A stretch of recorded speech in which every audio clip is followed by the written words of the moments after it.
Hello, welcome to my final stream for 2025. It'll be getting underway just to make sure that all the message I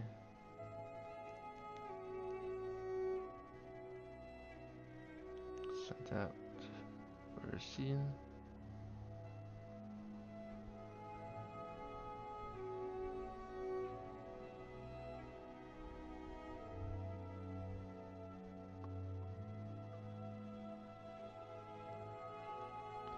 Alright, I think we're good.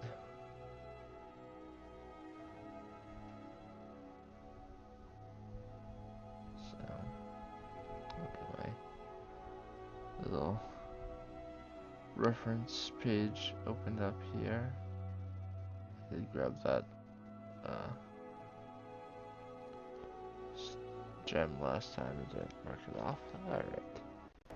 So, we left off with Morning Never Comes. After this is going to be my first major contract, I am to contact Moiri, the apothecary's assistant in the Haggis Care in Barkarth. Moiri has apparently performed the Black Sacrament and is trying to contact the Dark Brotherhood. And yeah, so I'm still a little over the carry weights that I would like, but we'll make it work.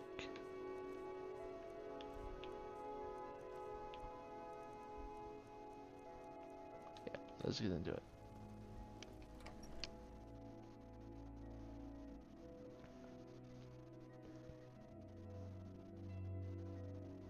This is the longest loading screen I've had. So I'm gonna head straight over to Markarth. And she may be in the Hags key or she may be in the inn. It depends on what time I get there.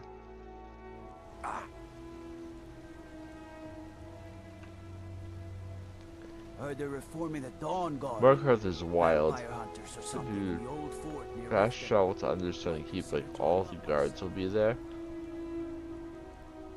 Looks like Moiri is actually between the two right now, so go ahead and call me a liar. I said she'd be in one of the two.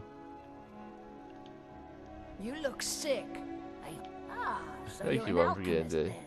heal that disease. I will sell her a couple of these. Now, you let me know if you need a cure or anything else.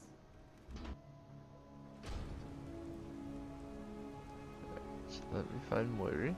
She should be. Hello. Why are you looking at me like that? The Dark Brotherhood has come, Moiri. The Dark Brotherhood. Oh, my goodness, you're really here. The Black Sacrament. It actually worked? Obviously.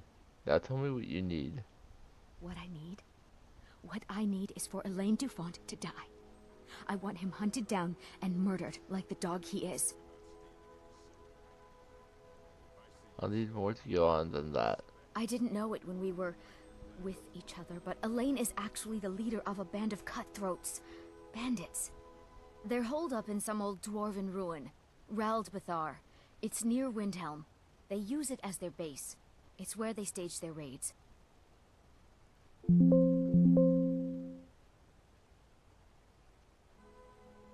I want you to go to that ruin, find Elaine Dufont, and kill him. I don't care about his friends. Do whatever you want with them. But Elaine has to die. It will be done. Excellent. Once Elaine is dead, I'll pay you. In gold. I've saved up a bit. I hope that'll do. But, well, there is one more thing. If you're interested. I'm listening. If you can, I want you to kill someone else as well. You don't have to, not as part of our deal, but if you do, I'll pay you even more. It's Nilsine Shattershield in Windhelm. If Nilsine dies too, I'll make it worth your while. Tell me the full story. Why do you want Elaine dead? I went to Windhelm to see the Shatter Shields. They were old and dear friends, and in mourning. Frigga was killed recently. Murdered. I met Elaine in the tavern, while I was drinking my sadness away. He was handsome and charming. He said I was the beautiful lily of his dreams. Elaine made all the pain just go away. But it was all lies. Elaine used me. He ruined my name, destroyed my friendship with the Shatter Shields. Do you know why Elaine was in Windhelm? He heard about Frigga's murder. He wanted to befriend the family in their grief and rob them blind. Elaine used me to get close to my friends. And now they all think I'm some kind of monster. Elaine Dufont took my life, and now I'm taking his. And Nilsine Shadow Shield? Why must she die? Don't you see? I was like a daughter to Tova, a sister to Nilsine and Frigga. But the family refuses to believe my innocence, no matter what I say. Couldn't they understand that I was used? That I was grieving for Frigga too? No, they treated me like garbage, threw me away. With Nilsine dead, maybe then Tova will realize what she's lost, huh? Maybe then she'll see that I was just as much a daughter as the others. And if not, may she drown in her own tears. Is there anything else? I planned to kill Elaine myself, you know. Nilsine too, but lost my nerve. I even brewed a special poison, lotus extract. Maybe you could use it? Just coat your weapon with it. Then, you get the idea. Excuse me. Make them all pay for what they've done to me. 2 bottles of lotus extract.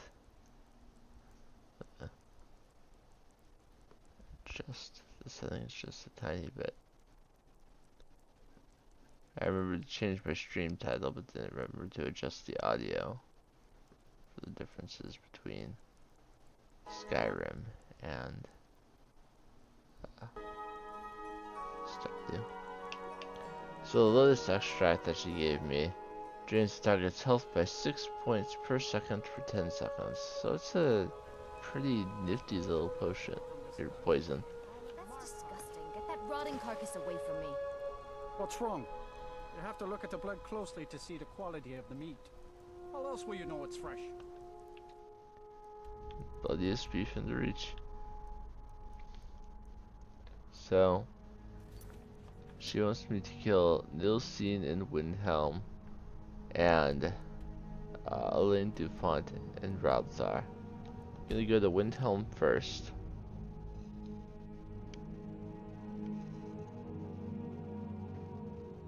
I said I would mention when kills for the Dark Brotherhood can be used for charging the Ebony Blade.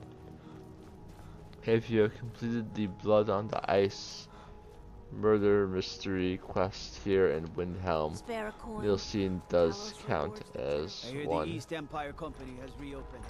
But if you have not yet done that quest, then she will not like you enough. He's a true Nord. He'll come around. I do the cooking and cleaning around the palace. I have a quest to We've intercepted steal a couriers gem Solomon. from Your Leaf. The Empire's putting a great deal of pressure Unfortunately, on the White One. the And what would you Priest have of me Talos, Lord Thyme, is watching He's me. not with us. He's against us. do? He knows that. They all I'm know not much that. of a strategist. Lord Ulfric listens to my counsel all the same. You think I need to send Bolgraf a stronger message? If by message you mean shoving a sword through his gullet. Ulfric and Taking Gelmar the city and are leaving him in walking this away. place would make a more powerful statement, don't you think? So we're ready to start this war in earnest then. Soon. I still say you should take them all out like you did dead King Rig. Torrig was merely a I'll messenger wait an hour from and the see if Jarls. people move Whoever we enough replace them with will need the for me support to of actually our be armies. hidden when I try We're and ready steal when this you gem. are. Things hinge on Whiterun. Cool, first try. If we can take the city without bloodshed, all the better. But if not, Figured while I was in Windhelm I would do that. And now I will get Muffle. I already have my dagger equipped. As usual, I will not tell Nilsine that I'm about to kill her. But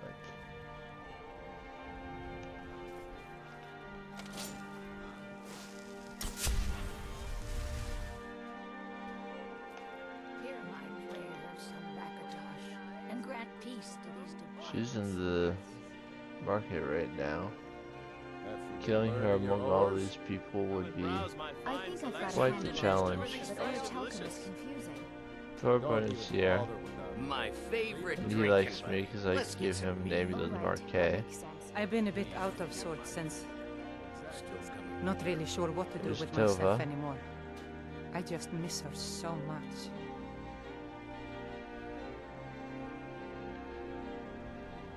I'll wait another hour. Brunwolf, how good to see you. Cookware, knives. I made my fortune as a sea captain, but now I'm retired or something. I've been a bit out of sorts since our daughter was taken from us. But I insist. Looks like Captain Lonely Gale is walking this way too. Speaking to Ulfric about our situation. You said you're going to help us. So few Nords have ever offered to help us. A discount is the least I can do. tools you just can't live without. Come and see for yourself. So until they go separate ways, actually we'll up here And grant peace. and see if I can get her in this alleyway here.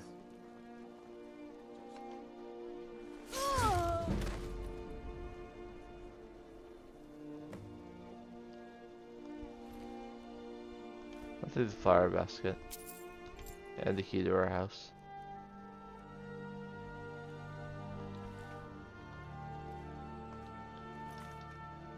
Still not caught though. Now, the other person is in Bralbthar. Also, one of the Ethereum shards is in Bralbthar. And I said when I was going through Blackreach the other day that I would open up additional pathways into Bralbthar. Which means I will be going all the way through and opening that up. Now if I take the Great Lift, I cannot get in. So I need to go over to the regular entrance. If I try to enter Ralptar from Blackreach, the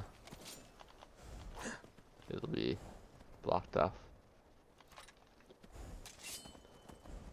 Because I haven't used the attunement sphere to bring down the stairs from the other side.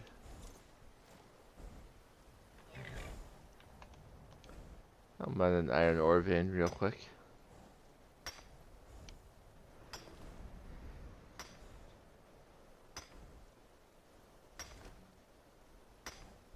I'll probably get some smithing done during this episode, but if I do not, then I will gather iron ore, silver, and gold between this episode and the next like I did before.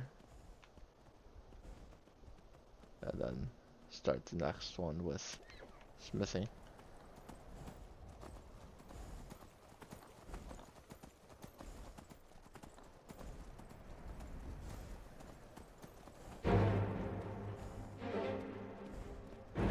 Some sort of enemy has noticed me.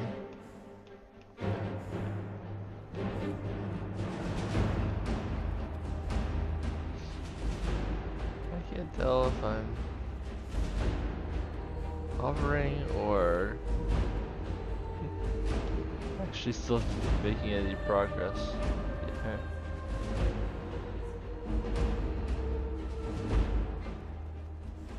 Well, Ralthar has been discovered now, at least.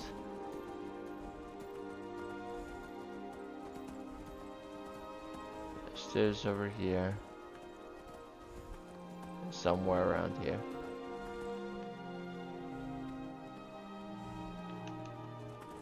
One way or another, I'll find my way up there. You know what? Let's do this. That will put me by the stairs that lead up. I'll drop an oak flesh. Fast healing at the ready. You picked a bad Take time these to guys get out. lost, friend. You're a regular bandit. Get out of my way. You're at least a thug. A little bit stronger. Good orcish arrows. You're an outlaw. Cut off his head. First decapitation. Told you this was gonna be a killer stream.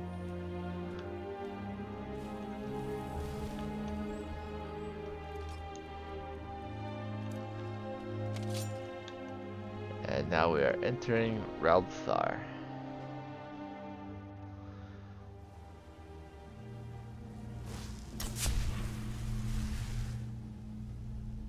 There's a bandit up here sleeping.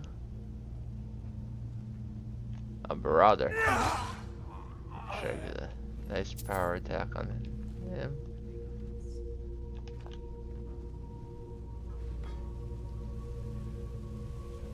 There's a charred skeever right there. You can get his hide.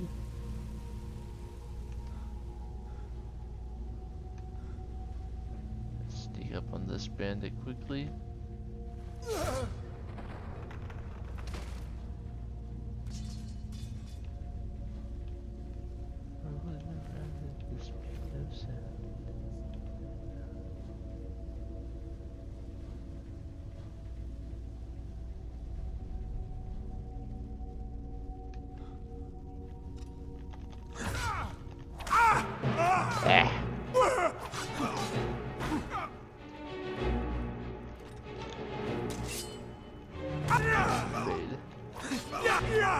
This is a surprise.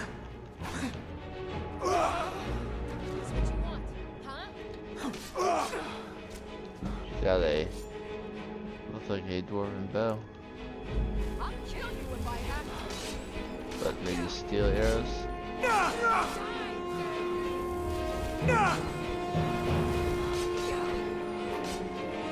I guess that did, but that just means more restoration and light armor experience, so. Oh well. She also had an elven dagger, which is why she was still doing so much after searching.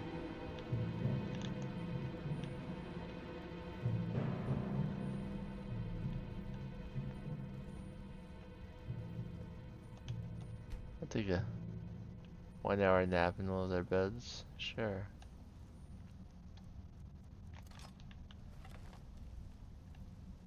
Actually, that probably ended my muffle, so let's put that back up. So, Alain Dufont and his guys are right over there. But if you are keen on lockpicking, you can actually get above them. That's what I'm going to try and do now.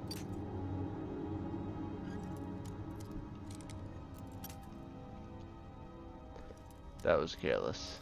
I should not have broken that lockpick so easily.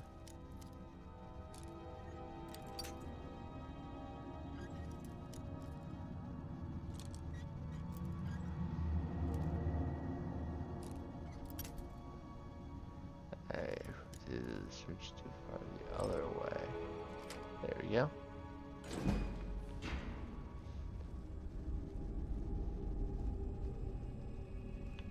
So there's oil over here. There's also oil down there. And there are these dwarven mechanisms that are doing nothing to them.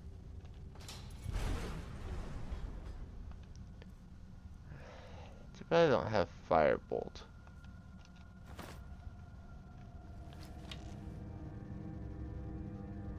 In any case, I'm gonna kill these guys first. Did you hear something?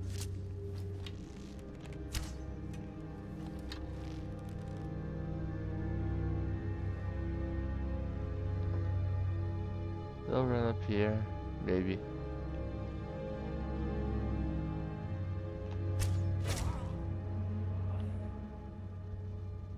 What was that? Sure have mercy on you! Oh, he came all the way around. I saw the plunderer start to move this way, but I didn't see the outlaw. Alright.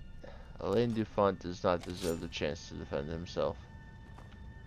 So I'll drop down behind him. Sneak right up. And cut his throat. Alain Dufont and Dilsine are dead. He has the Aegis Bane Warhammer. Target takes 5 points of frost damage. Not a unique enchantment or anything, but the name of the weapon is unique. And this one has the Raubthar key, which I assume would have unlocked the way behind me if I wanted to. There's another bandit over there.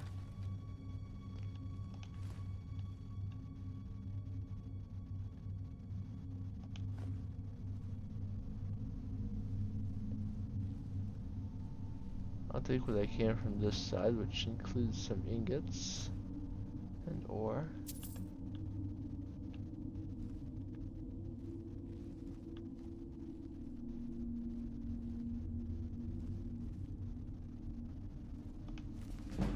A sneak skill book.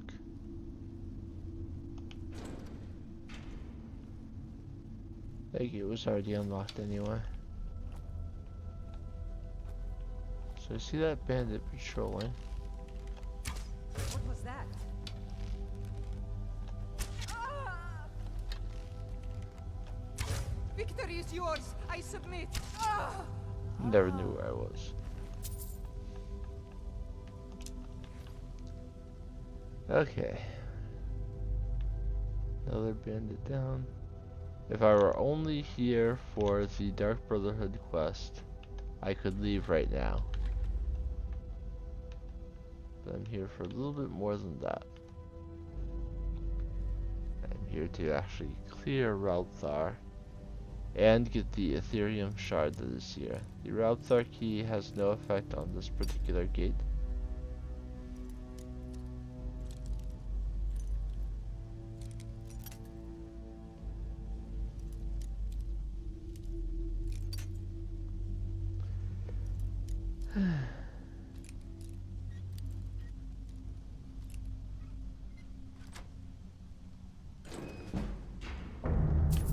Coin purse, ingots, some gold, more coin purse, more gold.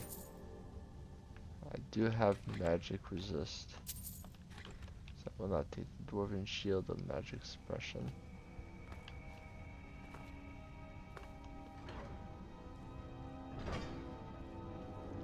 So I believe I'm done with the bandits.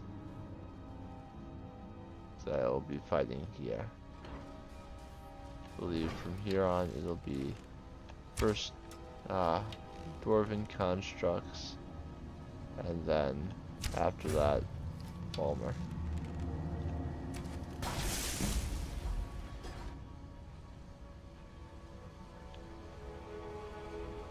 The sphere will come out over there. I haven't done Raubthar in a while, so I'm not going to remember every enemy before they appear, but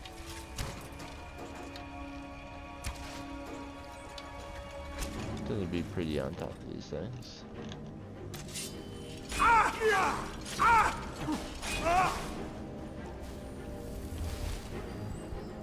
just trying to feel like maybe the difficulty is too low. What do you guys think? Should I turn up the difficulty? I have been dying a little bit here and there.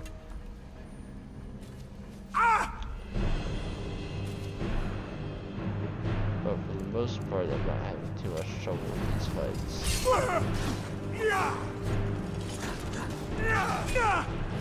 think if I could go toe-to-toe with the Spirit Guardian with just a flesh and not be scared that I'm about to die, maybe it'd be time to turn up.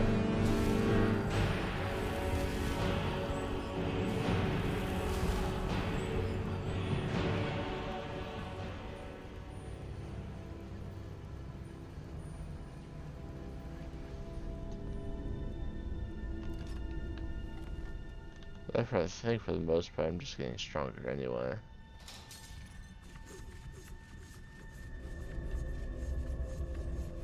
So I'll wait for those.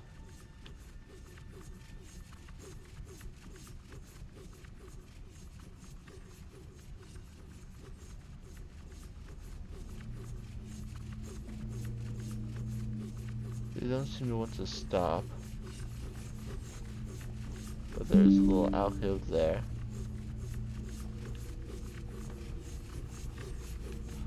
I swear I plugged in my computer. Why is it saying power saver is on? Something must have come loose. I made sure that it was plugged in before I started so that I wouldn't have to do this for another stream in a row.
Now it should be okay. I think everything is reconnected. I think also the computer's running fairly hot right now. So there's another thing I can't connect that I probably should.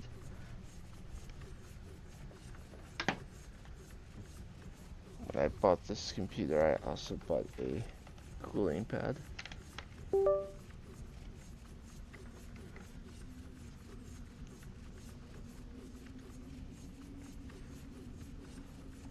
So if my computer starts struggling, I'll turn that on. It's at least plugged in now. Okay, these will push you if you're not careful, but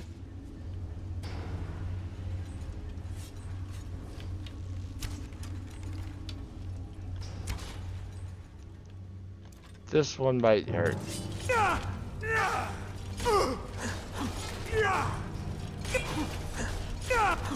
No, it's much weaker than the other one, I think.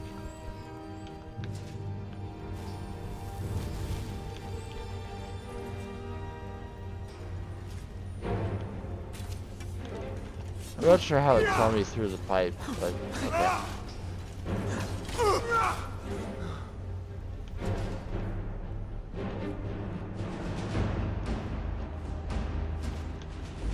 Taking lots of dwarven metal so that I can take it back to be smelted and make many, many dwarven bows.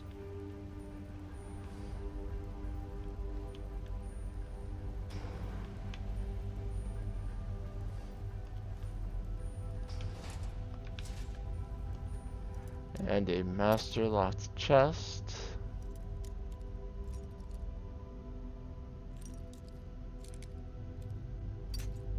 Which terrifies some people. I get excited.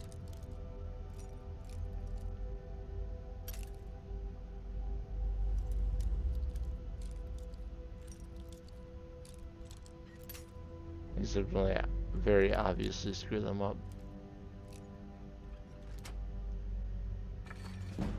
That wasn't too bad at all. Caster Labs got is blocking some of my game screen.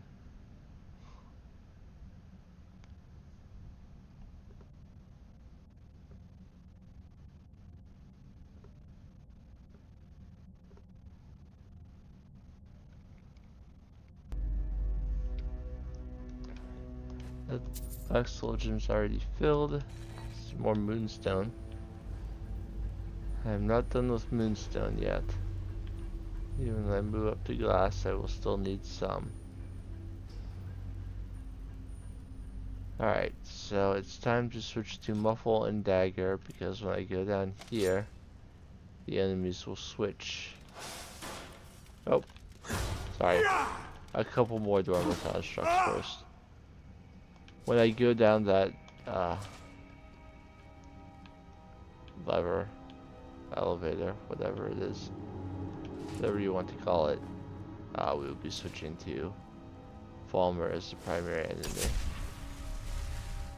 My illusion is still only 43. Even if I have the perks, I couldn't get quiet casting.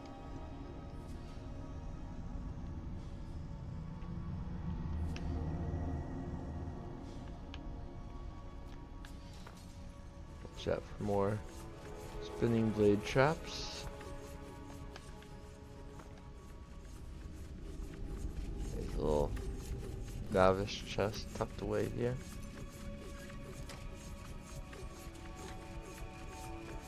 I do have fear.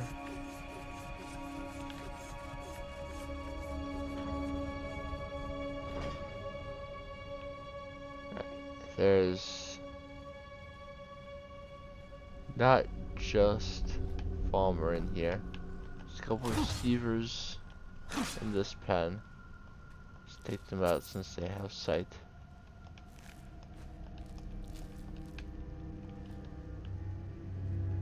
It is mostly Falmer in this room. There is on the other side a couple Karas. I'll deal with most of the Falmer first though.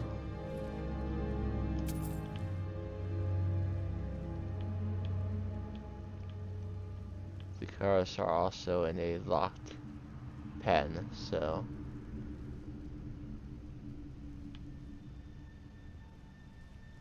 no, that's the next room I'm thinking of. This room does not have Karas.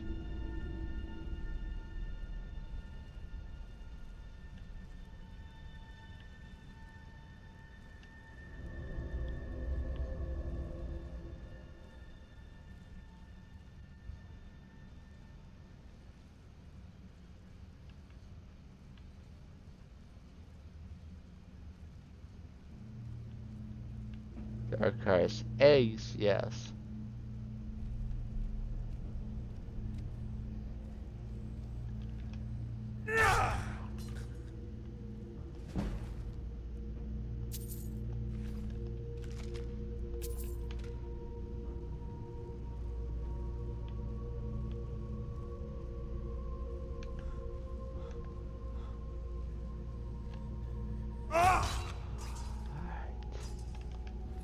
Another Falmer down.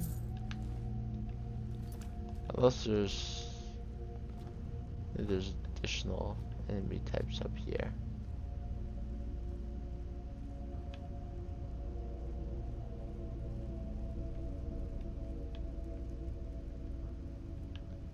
With like moth wings or something. Or the moth.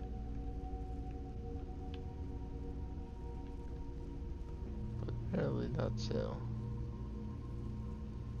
This one I believe is a little bit stronger than the others. Yeah, Shadow Master. I'm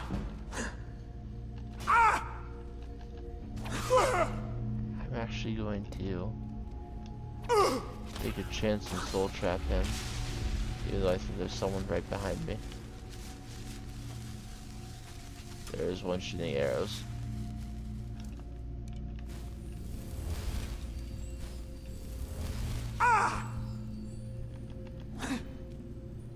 But he's just a regular plumber.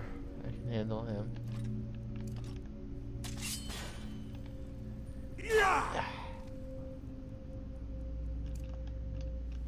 I don't want to wait for my matches to come back. Just finish him quickly.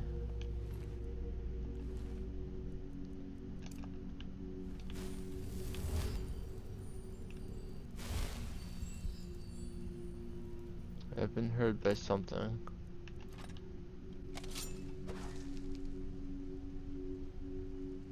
I'll wait here for a moment and hope that it... Did I get hidden again?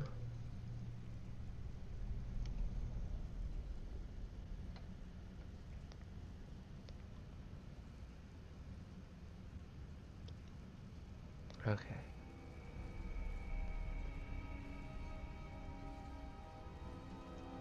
This is not the way forward. This is a separate path.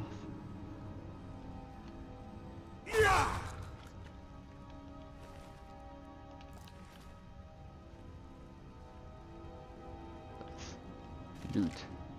Ah, another diamond. Excellent. Oh, I do have to go this way though, for a button. My bad.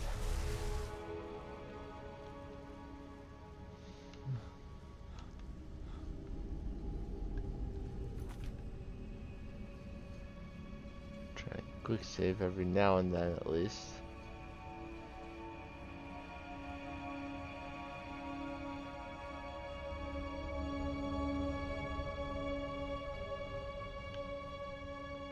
Shadow Master almost had me.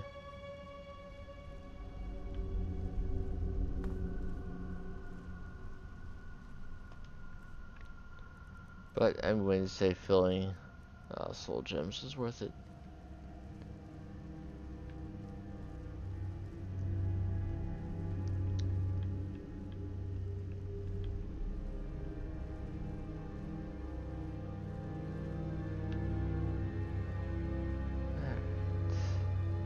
Way forward, is there a treasure chest tucked away over here? Feels like there is, but no. Not that I see currently. Pop another muffle. Give me another full 3 minutes. There's pressure plates there, but I don't trigger them, so. I'll be okay. Just walk through here. They're pretty obvious on the ground where they are, but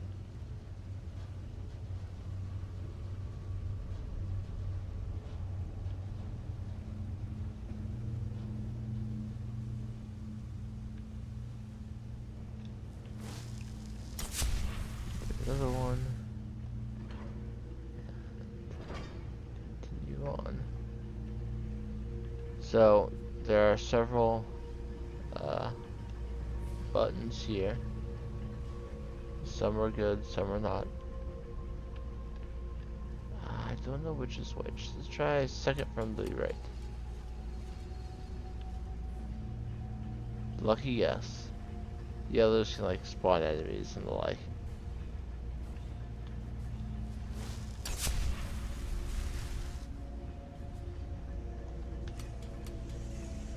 That button also affects the...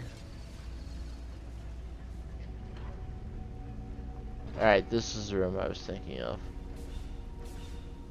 That has a cars in it.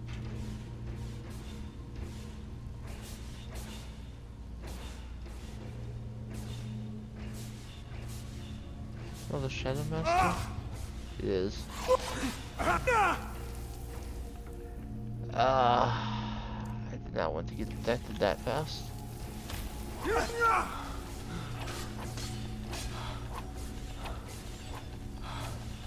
He's using frost magic, which is preventing me from moving. Come on.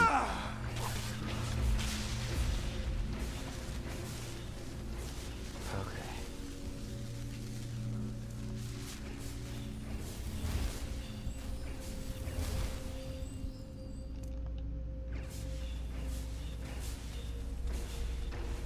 Thankfully, all the other Falmer were far enough away that they did not hear me fighting with him. The one all the way back here. You can tell that a bunch of these gears are stuck. There's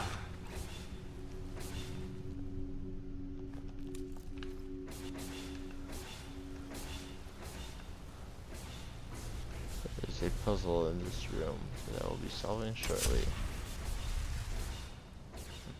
Take these soul gems. Icarus is in that cage over there. If I give it a wide berth, it won't be alerted as I kill this Falmer.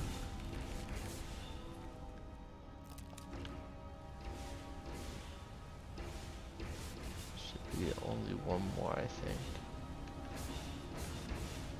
Maybe not even one more. There's a chest here. No Falmer over here. So I think we're good now.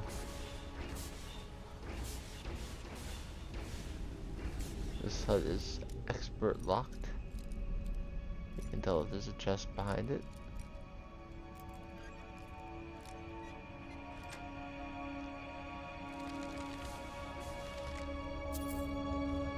Wall of Frost. That's a... Isn't that an expert level spell?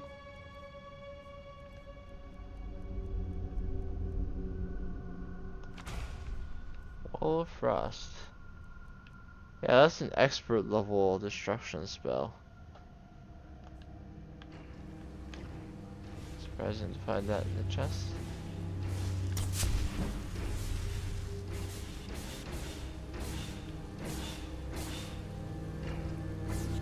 Oh, I completely missed this Falmer.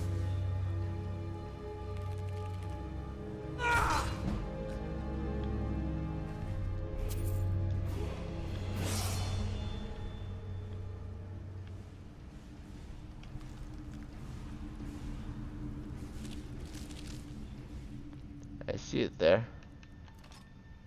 I'm gonna shoot it with my bow. Icarus Reaper, in fact. Not just a regular one.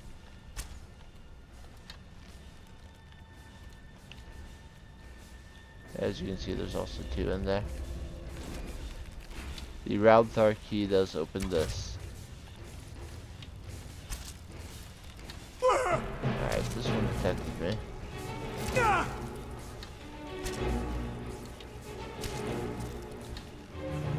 Keep backing up.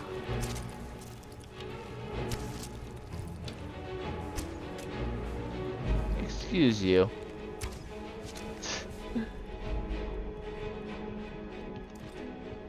If you come that close to killing me, at least finish the fight.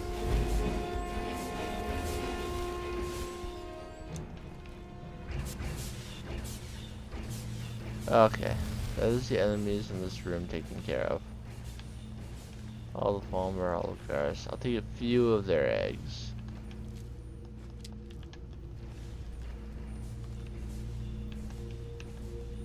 But again, once you've done Frostflow Lighthouse, you likely have all the Icarus eggs you'll ever need.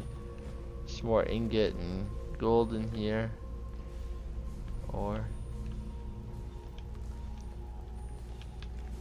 a nice little stone chair if you want to take a load off after going through this much of a dwarven ruin, which I would sympathize with you if you chose to do so.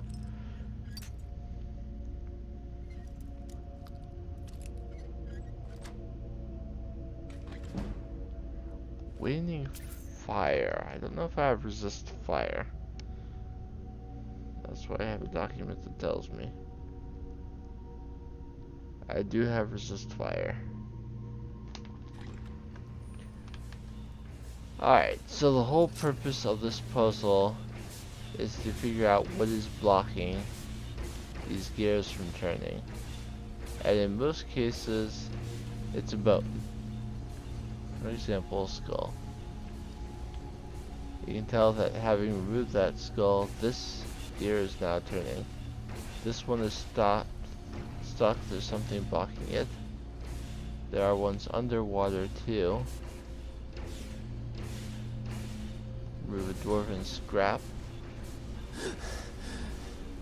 And that gets this one turning. This one is stuck, which means that there's a gear up here somewhere that is blocked. Remove the human spine. And now you can see that that one is turning. This one is stuck.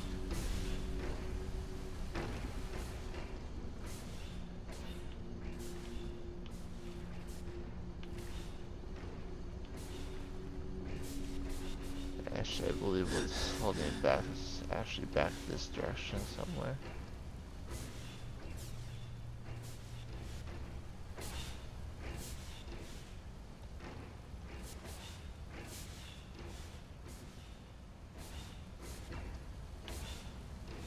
Did I check this chest? No, I missed this chest entirely.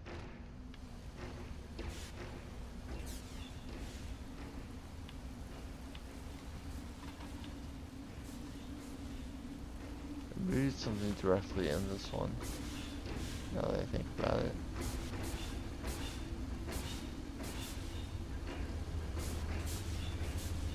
No, this one is stuck for another reason.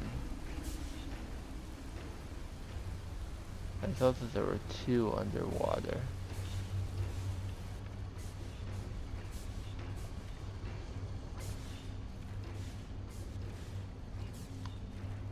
Oh, I am okay. I'm trying to remember where the last bit of this puzzle is. Oh, it's right behind it, of course. Okay, remove the leg. Now all of these are properly spinning. And I can use the button to bring that down and trigger a Centurion fight. Dwarven Centurion Master, so I'm gonna be backing up and hitting him with as many arrows as I can before he finds me and kills me with his team. Just enough. It's got ebony arrows, I would like those. Okay. I'll be able to grab a couple of my arrows back along the where he was. And boss chests. Stamina damage I also believe I have. I think there's like... Yeah, I'm very unlikely to find the remaining enchantments I have for weapons are very, very rare.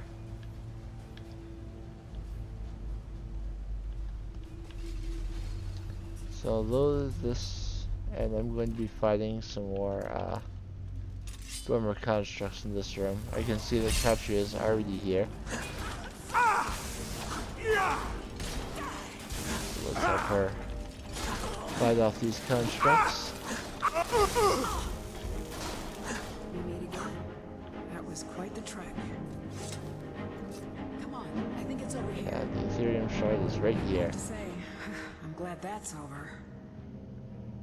That's what, your third? All right, only one left to go. I'll meet you there.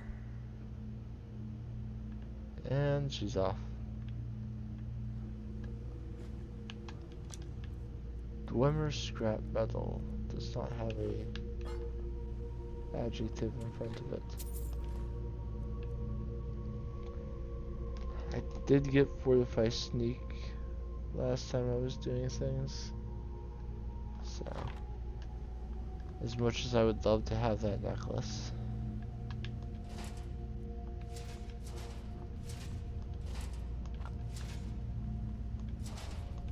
Someday I'll do another Skyrim playthrough where my rule set is different. And I'm allowing myself to take things again and use them. But that is not this playthrough.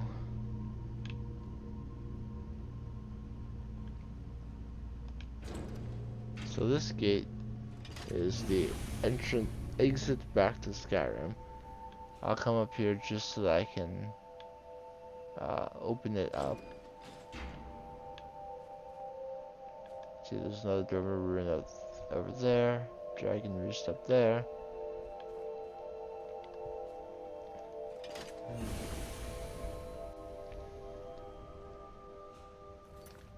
I wonder why exactly it's telling me to go through here.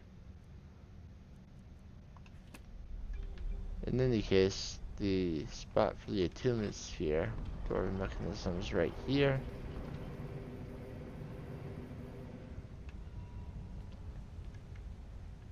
And now, anytime I want to come from Blackreach up through Alpthar for some reason, whatever reason I may choose to do so, that section will be open.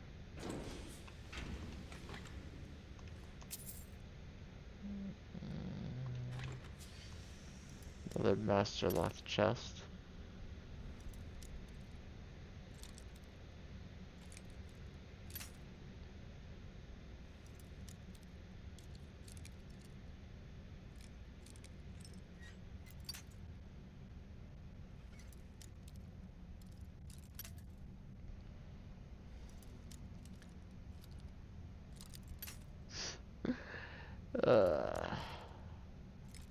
I am just breaking as many lockpicks as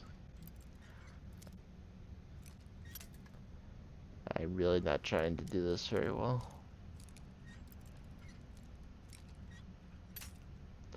I showed off picking a couple master locks, like breaking hardly any. A lot of times when you get really close like that, if you can actually perceive the difference between how much you actually move it after that, it's going to be too far.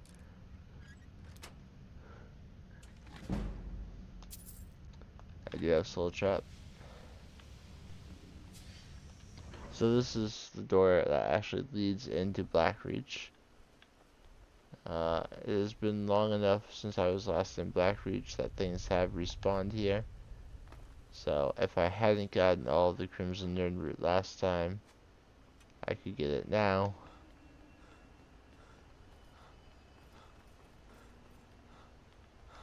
But I decided that I didn't want to do Blackreach anymore. So I will just run right through over to the Great Lift and exit again.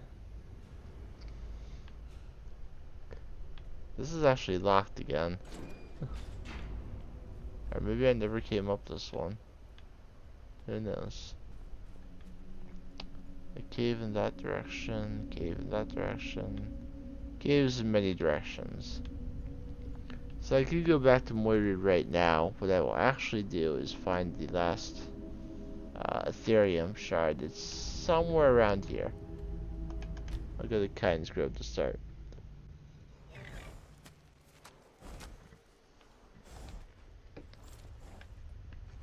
Hey ho.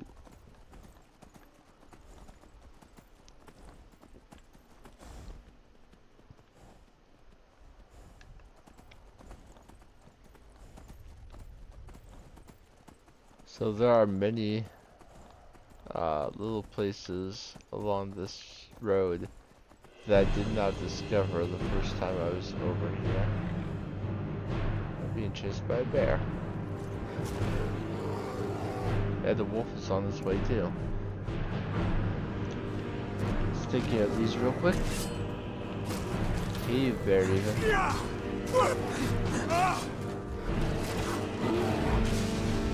Really, Schemer?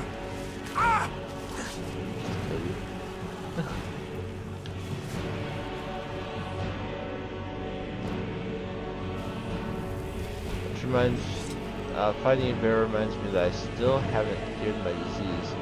Good lord, is that a dragon?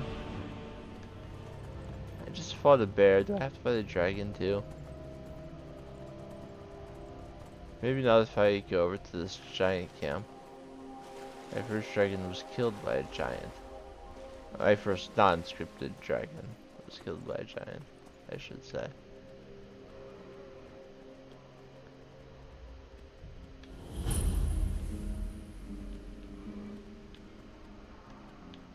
Saber cat now. Give me a break.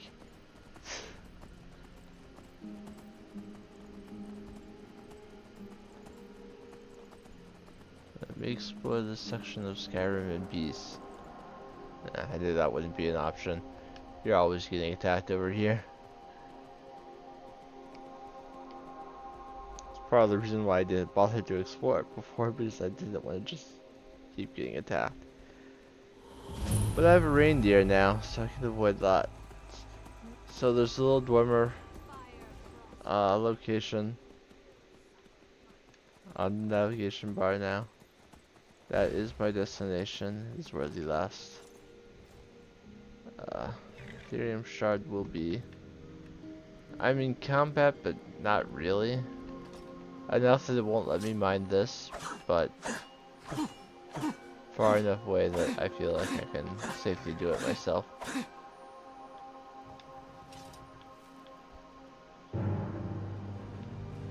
The reindeer will take care of it. I will continue on my way. I'll take it on foot. So this dwarven ruin is Mozult. Now, thankfully for my sanity and yours, I do not have to go through another entire dwarven ruin right now, because the last Ethereum shard is not in Mozult, but it is actually right over here. My carry weight is so high though, and there's so much good metal in there. I'll return shortly. I'm gonna make it a slow tease. While I'm over here, I'm going to discover the East March Imperial Camp.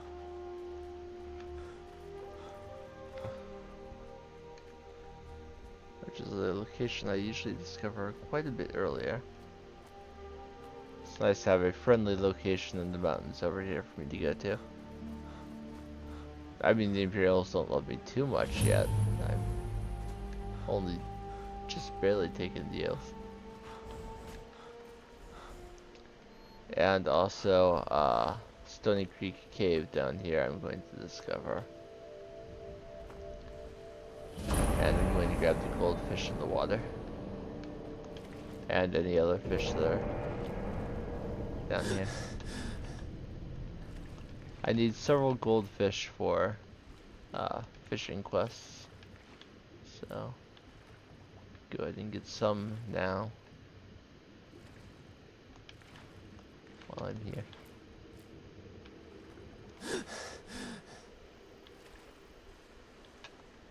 I'm hoping that some time before too long someone will give me a radiant quest to head towards Stony Creek Cave, because there are some nice things in there that I would like to get. If no one does, I'll go there anyway because there's a couple moonstone ore veins inside.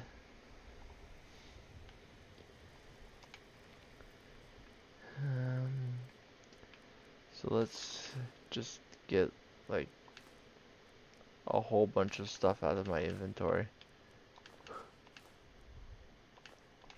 so that I have room for all of the additional metal I want to pick up.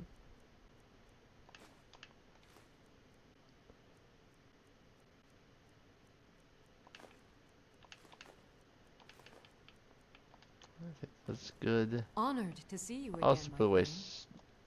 Sorry about that. I'm also going to put away soul gems.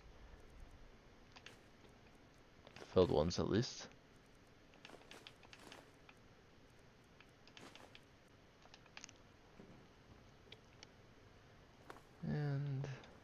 ingredients, I think.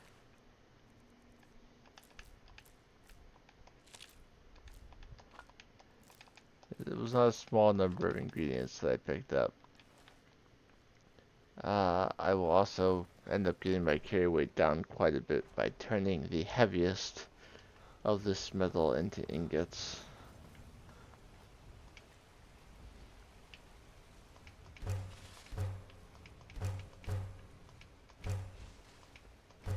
For a couple of them, my carry weight actually went up, because you make more dwarven ingots than what it weighed. Put those away, and that'll get me down to like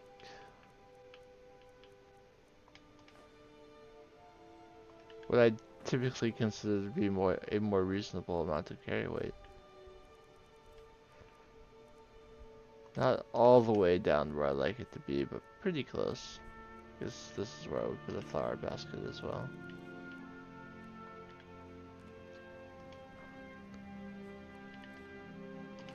There, that was a warhammer. Now I'm completely good. Can take as much of the metal as I want.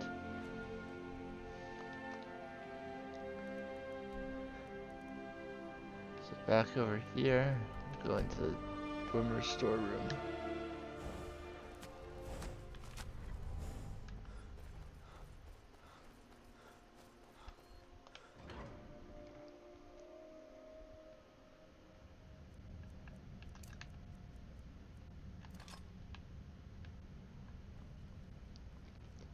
I come here a lot if I reach a point where I want to make lots of Dwemer items.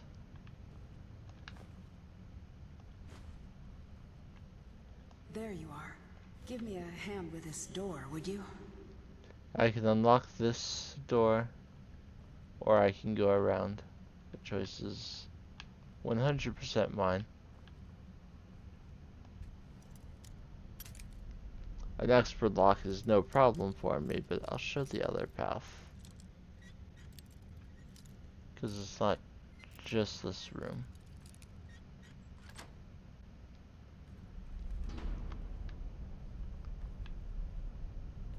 You can come around and get more dwarven metal. And there's a couple stacks of just already ingots. Some chests.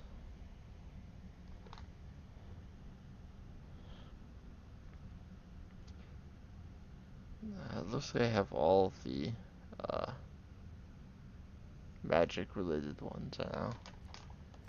I'm always taking extra divine amulets though. And then this door is another apprentice. So you can do 2 apprentice doors or an expert to get around to the shard here.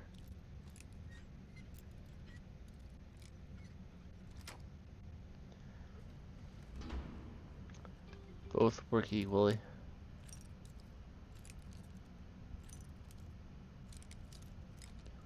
I'll do the expert door too, just for the additional experience.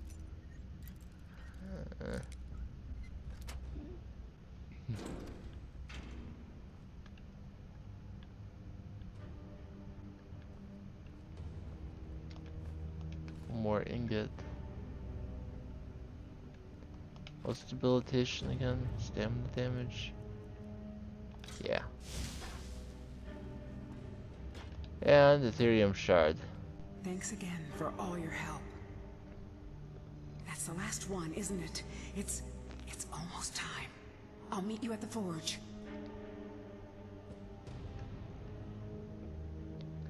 So the Ethereum forge. She also had an idea about that in her journal. No name, no identifying information, but page after page of ruined diagrams. Couldn't make out much, but it looks like an astrolabe, a gear, some sort of crest in 4 pieces. Could this be the location of the forge? Something important, at least.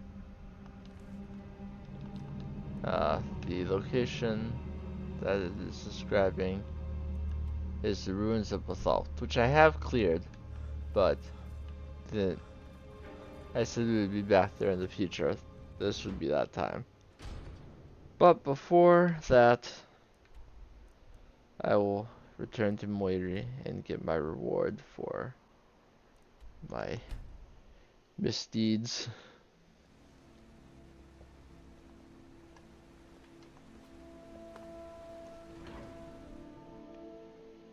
Come on in. The Silverblood Inn has plenty of strong drink and clean rooms. Should say it's back here. Well, what news? Is Elaine? Elaine DuPont now lies dead. Thank you. That bastard got exactly what he deserved.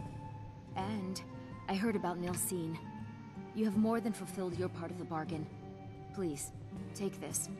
As payment, and a symbol of my affection. I'll never forget you. So I got Moiri's ring and 1,000 gold. Moiri's ring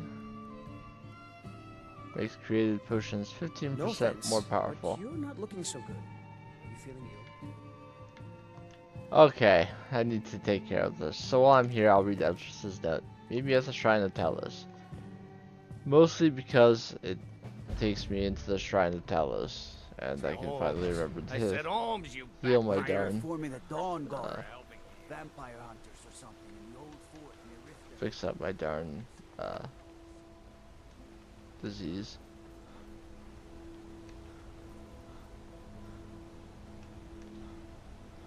Markov is so confusing. The Shrine of Talos is tucked away.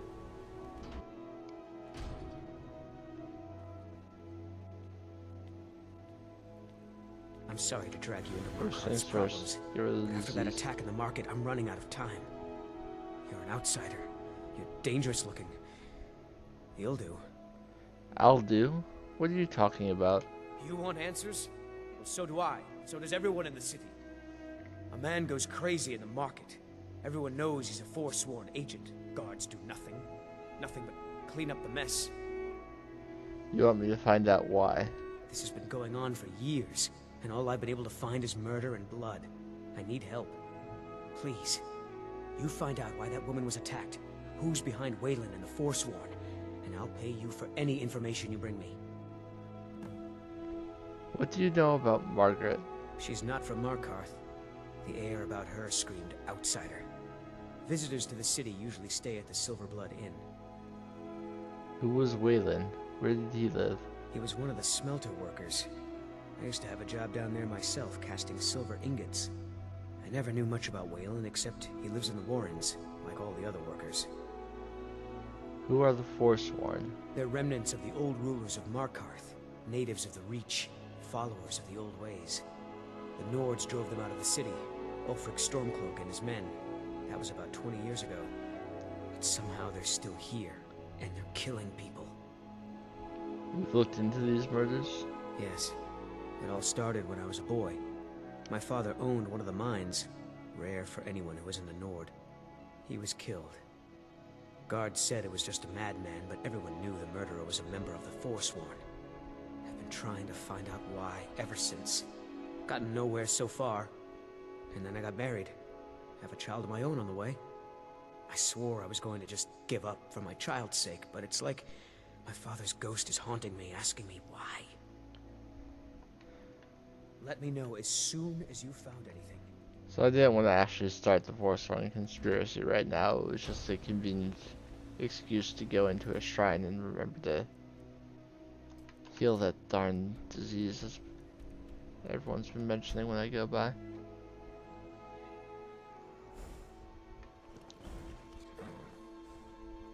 So let's see what has changed since I was last here. Cicero's been here for a little while now. As you kill people, knives will go into this map to commemorate them. Just a little fun thing to notice. You're back. So, how went your first real contract? A bit more exciting than what Nazir's been offering, I'd wager? I live only to serve. Hail Sithis. Oh, very good. Very good indeed. You, my dear, are going to fit in here quite nicely. Now, I need your assistance with a matter of a more personal nature. Oh? Is something wrong? It's Cicero. Ever since he arrived, his behavior's been, well, erratic would be an understatement. I do believe he is truly mad, but it's worse than that. He's taken to locking himself in the Night Mother's chamber and talking to someone in hushed but frantic tones. Who is he speaking with? What are they planning? I fear treachery. By Sithis, we must stop them. So you understand my fear. If Cicero's planning something and conspiring with one of our own, it would be disastrous. What do you want me to do? Dear brother, I need you to steal into that chamber and eavesdrop on their meeting. It'll be no use clinging to the shadows. They'll see you for sure. No, you need a hiding place. Somewhere they'd never think to look. Like inside the Night Mother's coffin. But that seems so disrespectful. Be that as it may, we have no other choice. You need to remain unseen. Now go, before they meet, and report back to me with whatever you learn.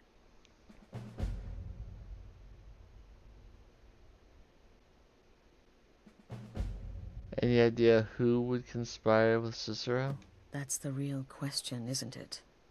The jester enters, seals the door, and the conversation begins. So someone must be waiting for him inside. Any one of us could enter that chamber silently, unnoticed. But who amongst us would dare conspire against the sanctuary? The very thought breaks my heart. Is there anything else I should know? I don't believe so. But I'll be able to instruct you further after you've returned from the chamber. It depends on what you learn. And make haste. You must be in place before Cicero and his ally arrive. They could be planning another meeting any time. What do you think Cicero is planning? Isn't it obvious? As the Night Mother's keeper, he believes he's entitled to rule of this sanctuary. Cicero will cite our independence as the need to revert to the old ways. He'll claim we're undisciplined, unruly, heretical even. Ironically, the Night Mother could prove to be just as much a victim. The queen in a fool's twisted game of chess. Go, quickly. Hide in the coffin before Cicero and the traitor meet. So I will do that right away. First, I'm going to try and find... Sithis whisper be upon you, brother. I think I can talk to them. Ask them if they're traitors, but...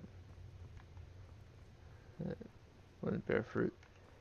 There are copies of tenets on the walls, but they're incredibly difficult to read, even if you have a good computer and high graphic quality.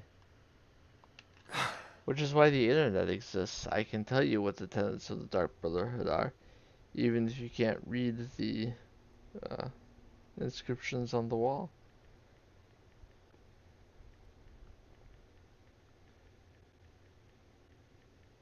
So there are 5 tenets, and they are: never dishonor the Night Mother. To do so is to invoke the wrath of Sithis. Never betray the Dark Brotherhood or its secrets. To do so is to invoke the wrath of Sithis. Never disobey or refuse to carry out an order from a Dark Brotherhood superior. To do so is to invoke the wrath of Sithis. Never steal the possessions of a Dark Brother or Dark Sister. To do so is to invoke the wrath of Sithis. And never kill a Dark Brother or Dark Sister. To do so is to invoke the wrath of Sithis. Those are the old rules. So, here's the Night Mother's coffin. It's a novice lock, curiously. You'd think it would be stronger.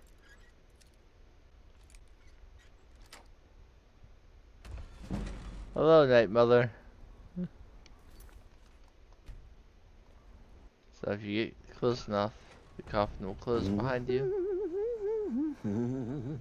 Just listen.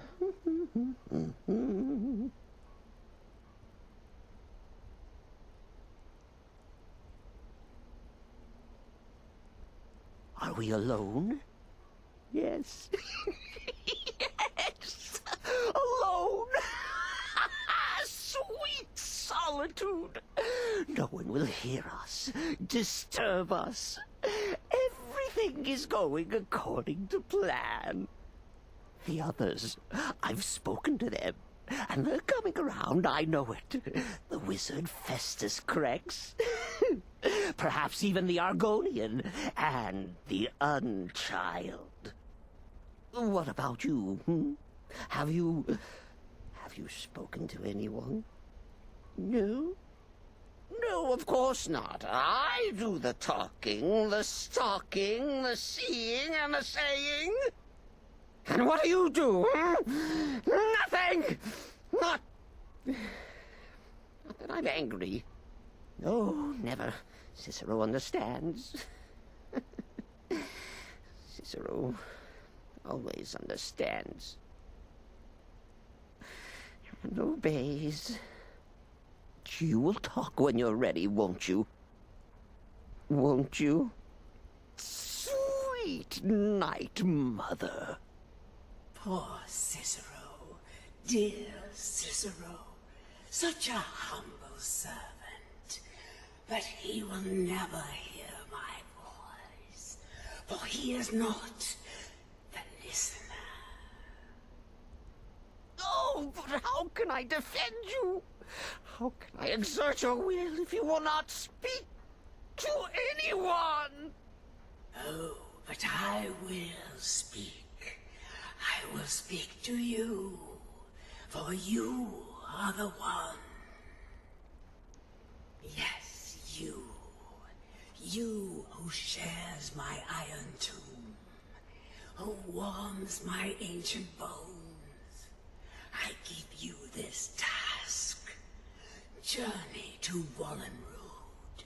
Speak with Armand Mortier. Yes, Mommy. Poor Cicero has failed you. Poor Cicero is sorry, sweet mother. I've tried so very hard. But I just can't find the listener. Tell Cicero the time has come. Tell him the words he has been waiting for all these years. Darkness rises when silence dies. What? What treachery? Defiler! Debaser and defiler! You have violated the sanctity of the Night Mother's coffin! Explain yourself! Speak, worm! The Night Mother spoke to me. She said, I am the one. She spoke to you? More treachery. More trickery and deceit! You lie! The Night Mother speaks only to the listener! And there is no listener! Wait, she said to tell you, darkness rises when silence dies. She said that. She said those words. To you. Darkness rises when silence dies. But those are the words, the binding words, written in the keeping tomes. The signal so I would know. Mother's only way of talking to sweet Cicero. Then it's true. She's back. Our Lady is back. She has chosen a listener. She has chosen you. All hail the listener.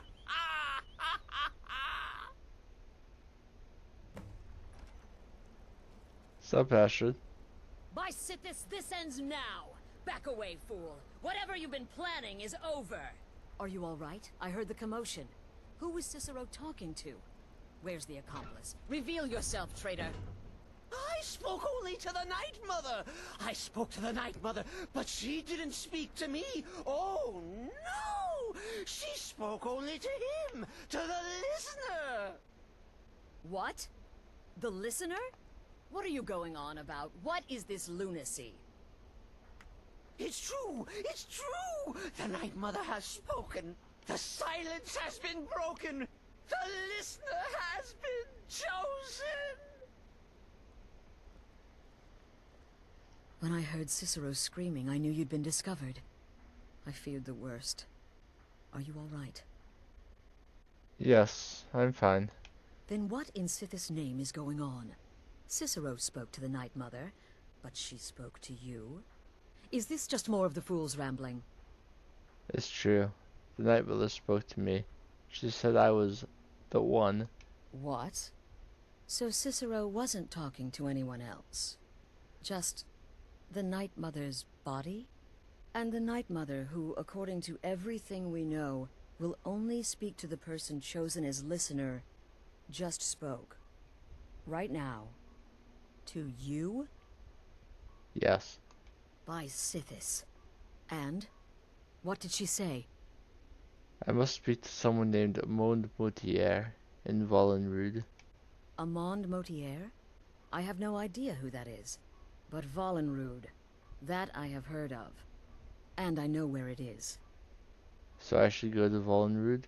I should talk to this man? No. No. Listen, I don't know what's going on here, but you take your orders from me. Are we clear on that? The Night Mother may have spoken to you, but I am still the leader of this family. I will not have my authority so easily dismissed. I need time to think about all this. Go see Nazir. Do some work for him. I'll find you when I'm ready to discuss the matter further. Oh, you are the listener! You are the listener! I have served Mother well, I have! What exactly does the listener do? Oh, the listener, well, listens. The Night Mother speaks to you, guides you on your path. But when the Night Mother speaks, the listener must obey. You must, for her word is the will of Sithis, and Sithis is the Dark Brotherhood incarnate. Cicero, did you want to be the listener? Oh, well, yes, I did. I did indeed. I tried to listen, tried so hard, but the Night Mother never spoke to poor Cicero. The silence became almost maddening. Oh, but that was then, this is now. You're the listener, and the Night Mother chose you for a reason, I'm sure. Cicero will remain the happy keeper.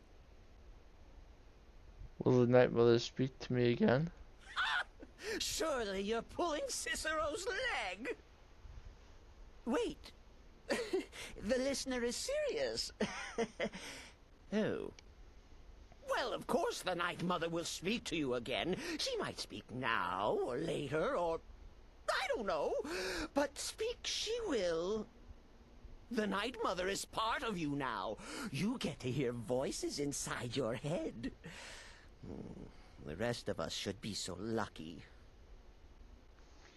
What can you tell me about yourself? Me? Oh, Cicero is just the keeper. But I'm not the listener. Oh, no. You are the listener. You heard the words. And everything will soon be put right. Are you excited? Oh, you should be. Things are finally looking up. Let's see what others have to say about this interesting turn of events. How about you, Armbjorn? What do you want, beef roast? Oh. Later. Nothing just now. Sup, Nazir? Will there ever come a time when the people of Skyrim no longer need our services?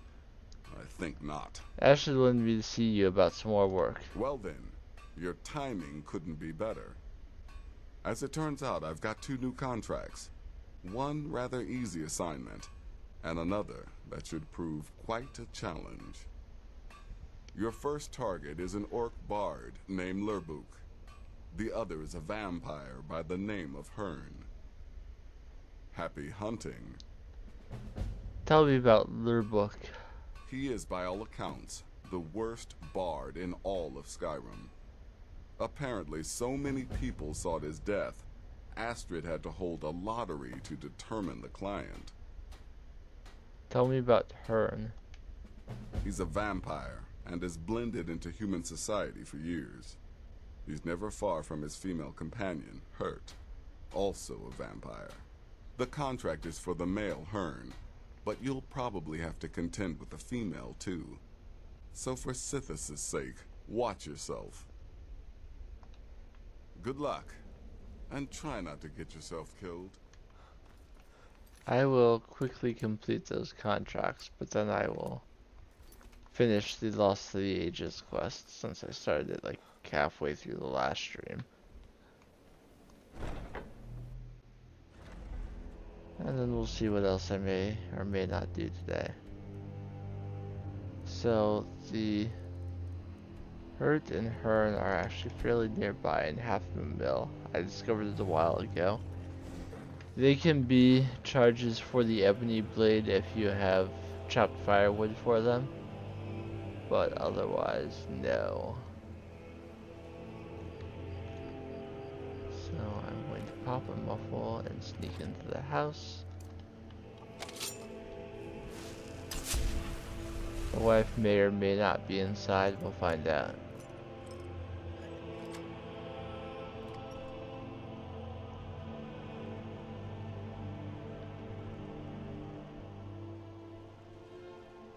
Looks like they're both here and asleep. Oh no. By the gods, this can't be happening. She detected me, but I don't have a bounty. What happens if I go right outside?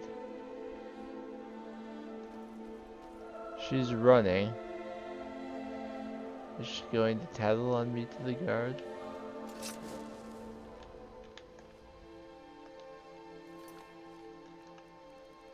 Oh no, seems like it's okay. So next is to Morthal for Lurbuk. Now, I've killed him in plain view of everyone and no one got upset, but I will try and be sneaky about this. I fast traveled to Morthal. My punishment is a dragon spawn. There are lots of guards around, so they should be able to either draw some of the fire or actually help me kill him.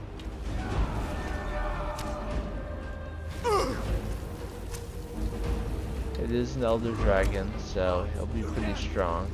I'll try and make sure that I keep my health up at least a little bit.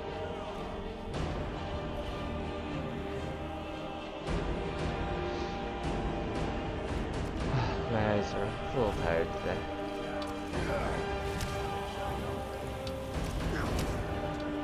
No cause for concern though.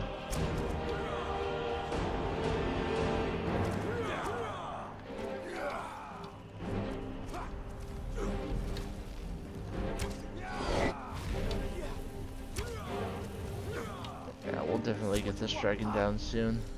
It's at about the health where it's going to land. Just to do so all the way up there.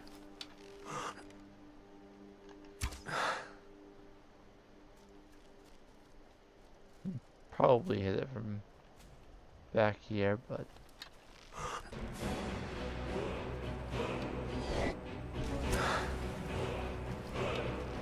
enough of this.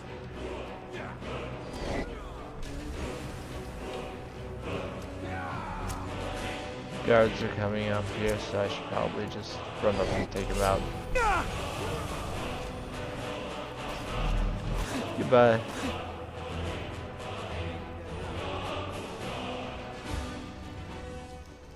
Where did it come Came from the skies, obviously. Magical damage is not new. from? In all my years, I've never seen such a thing. Give me another soul. In all my years, I've never seen such a Yeah, I gotcha. thing. It may be dead now. Where did it come from? I will probably detect dead to see if it killed any of the townspeople of Morthal. It seemed like it focused mostly on me and the guards, so we should be good. Here for work. Get an axe and bring me all the wood you can chop. Yeah, we're okay. Morthal used to be a quiet place, but then the world used to make sense. So Lirbrook is always on the Moorside Inn. Comes in. Kick off your boots, stay a while. Let me know if there's anything I can help you with. I got nothing but time these days. Welcome to the Moorside. If you need anything, I'll be around. Good to have a customer. Is business in Morthal slow? Slow? No, it just ain't there at all. Few enough reasons to pass through Morthal before the war started. Now, well, let's just say the front door doesn't get much use. What's with York? Lurbuck? Fancies himself a bard. He pays, so I let him stay. If I had any customers, I'd be worried about him annoying them. But, well, look around. Good day.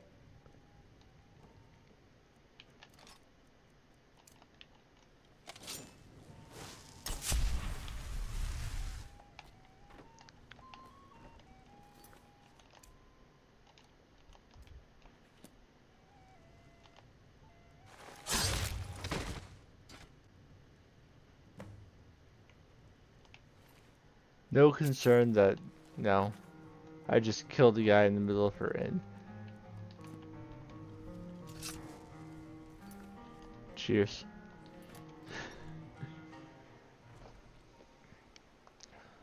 I was not expecting a dragon fight. I was gonna go straight to the forge after that, but on account of the extra weight, I'll pop in here first. Got plenty more metal. Nose also itches a little bit today.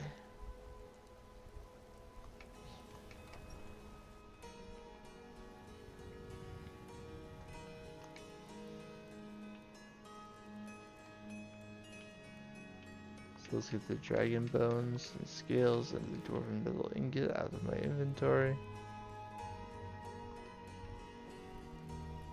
It should be good to check the Ethereum Forge now.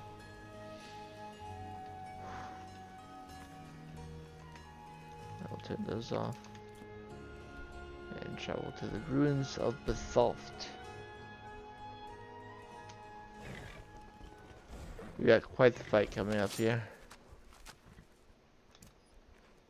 And no, I'm not talking about the bandits here. They are of no concern to me.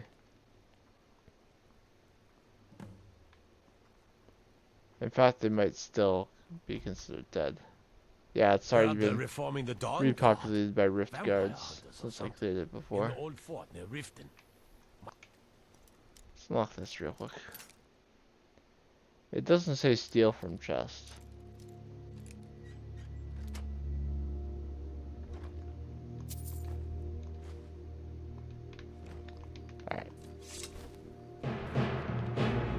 Alright. What are they fighting? Frostbite spiders.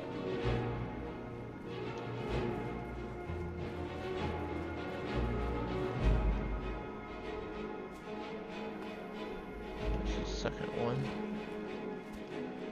Let's soul trap it.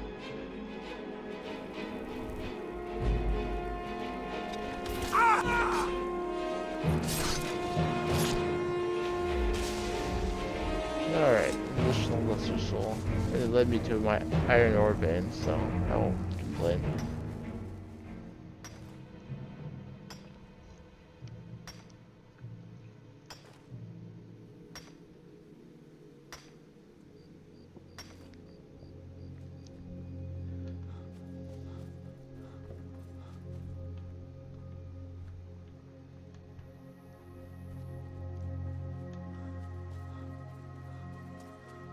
Alright. Will not keep you waiting any longer, Katria, if I can find the way back in. Watch the skies, traveler. You made it, and you brought the shards. Yes, I have them. What now? Look at the device here. The gear in the center is just about the right size. Try putting the shards in, and we'll see what happens.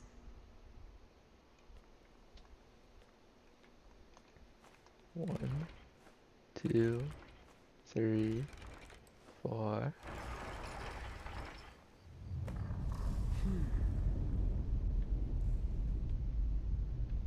Try taking it out. What the? Get back! Hurry! Stand clear.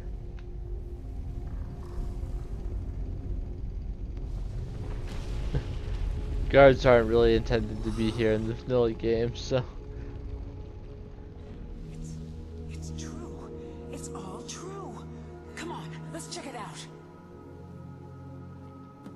Open the Ethereum Forge.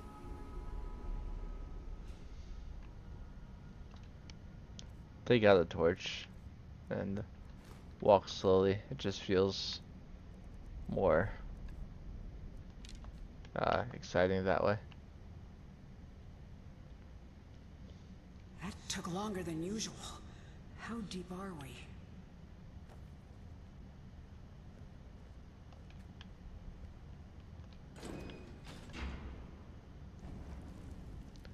These will light up, things will light up as I walk, but torch feels exciting.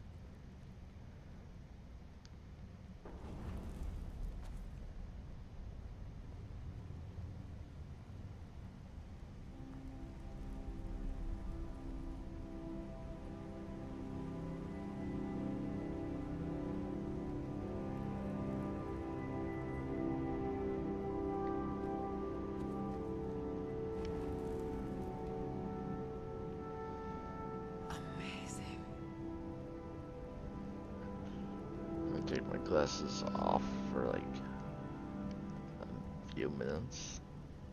There. Rubbing my nose uncomfortably today. Makes it a little harder to see the screen, but it'll be okay.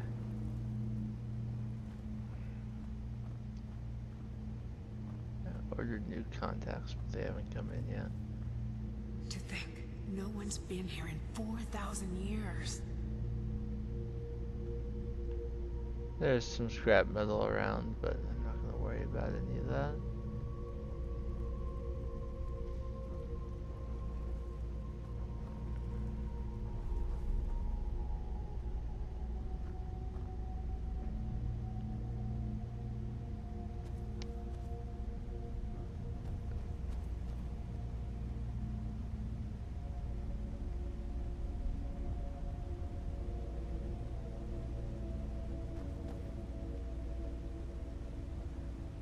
There's a tree down here.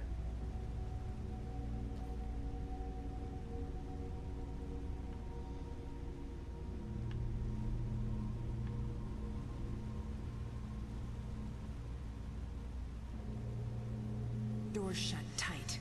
I bet those resonators would open it, though.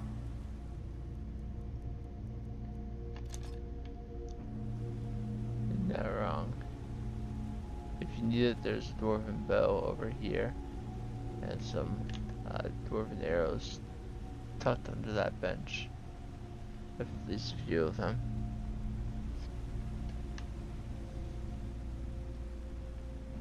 There's only 2 resonators to hit, so.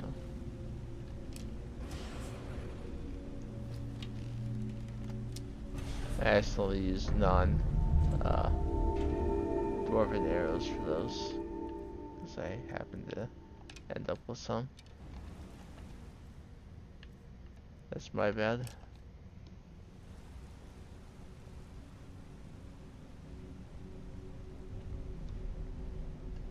The air here, it feels different. Almost like there's a forge down here. Is that the forge?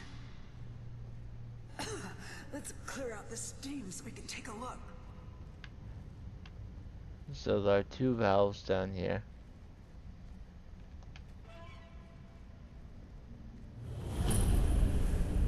If you activate them,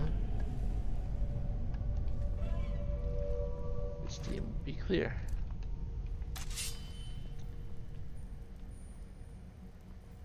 And you can approach the forge. And when you do so,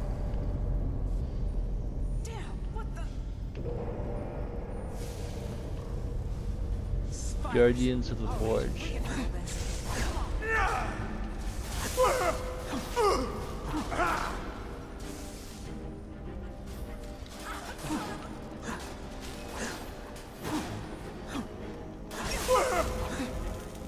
Hey, watch it.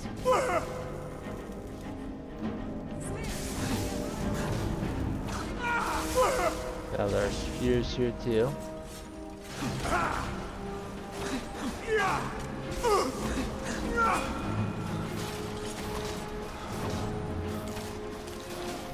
Optionally, you can, the steam will turn back on, and you can turn it back off to try and keep you from taking damage if you have to fight them down there.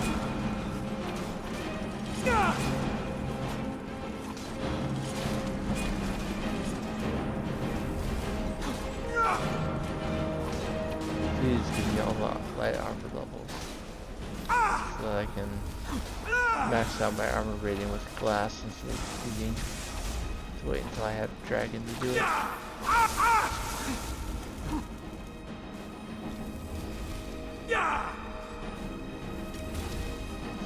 Guardian, so it has dwarven bolts shooting at me.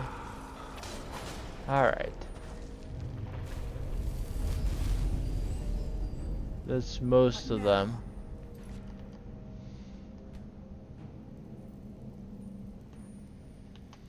Oh, God. If you thought you were getting away without fighting a Centurion, sorry to say.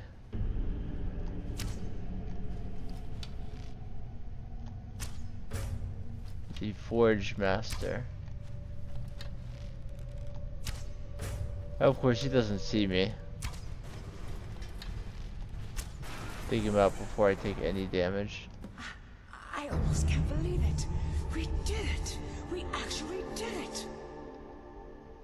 There's only one thing left to do. We have to prove this actually works. That this is the real Aetherium Forge. How do we do that? By forging something, of course. Go ahead. After everything you've done, you should do the honors. Forge something? With what? There isn't any Aetherium here, is there? Damn it. Wait. Yes. Yes, there is. The shards we collected. They're pure Aetherium, remember? It's not much, but it'll do. With them and the materials in this room, we should have everything we need. Do you think there's more Aetherium somewhere? I don't know. I honestly don't know. After all these years, it's a miracle even this much survived. Make it count. This may be the only chance we ever get to use the Forge. I believe there are mods that give you more Aetherium, but in general, yes, this is all you get.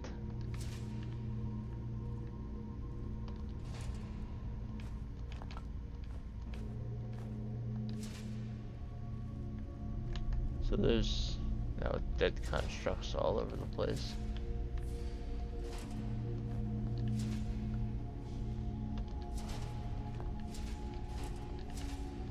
The materials are over in this chest.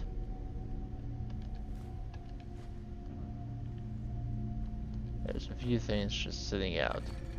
But there's enough in here to make any of the items you desire. You have a choice between 3. Also in this room is some islands out there. And in general, you cannot make it to them unless you have a way to avoid taking damage, such as to become ethereal shout. I'm Zeke! My controller is shaking like crazy.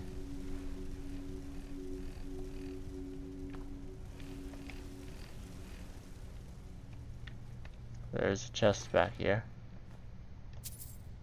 Fortify health. Excellent. Now, if I remember correctly, that is the only chest in here. You know what? It is so important to me that I know that for sure, that I am actually going to check the unofficial Elder Scrolls pages to see how many chests are in the Ethereum Forge area.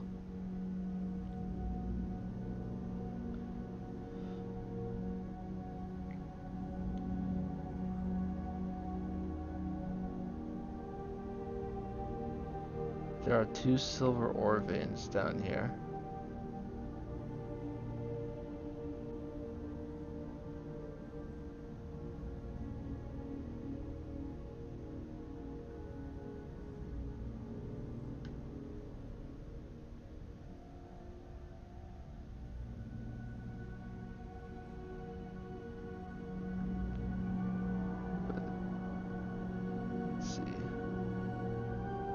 These silver ore veins are outside of this area before the kinetic resonators.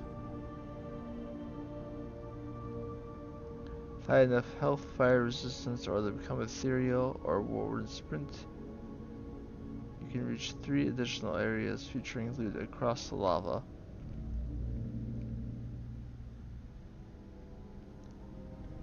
There are 2 chests.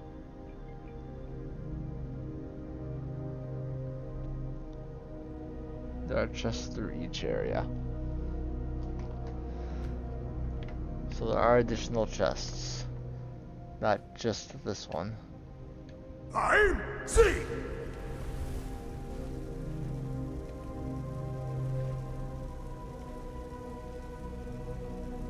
There's a gate here.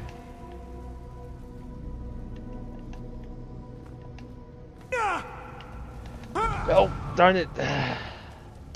I thought I wasn't going to be in the lava for that long. There's my first death. Almost 2 hours in.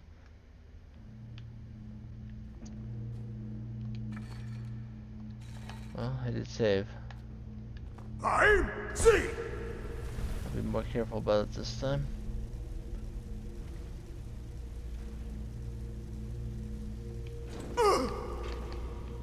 Stand right here. Actually recover my health.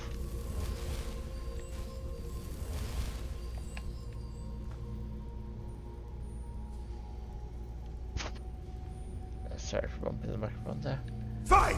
I'll do just one level of it. And I can go around here to another chest. And this will allow me to drop down from above. There's a similar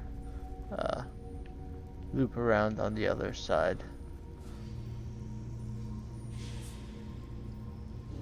This up here does not have anything, just more of the architecture of the room.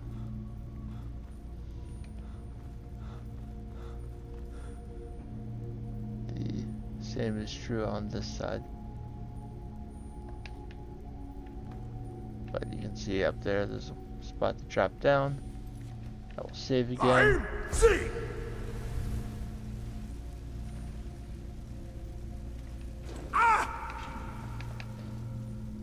Whew, that was close.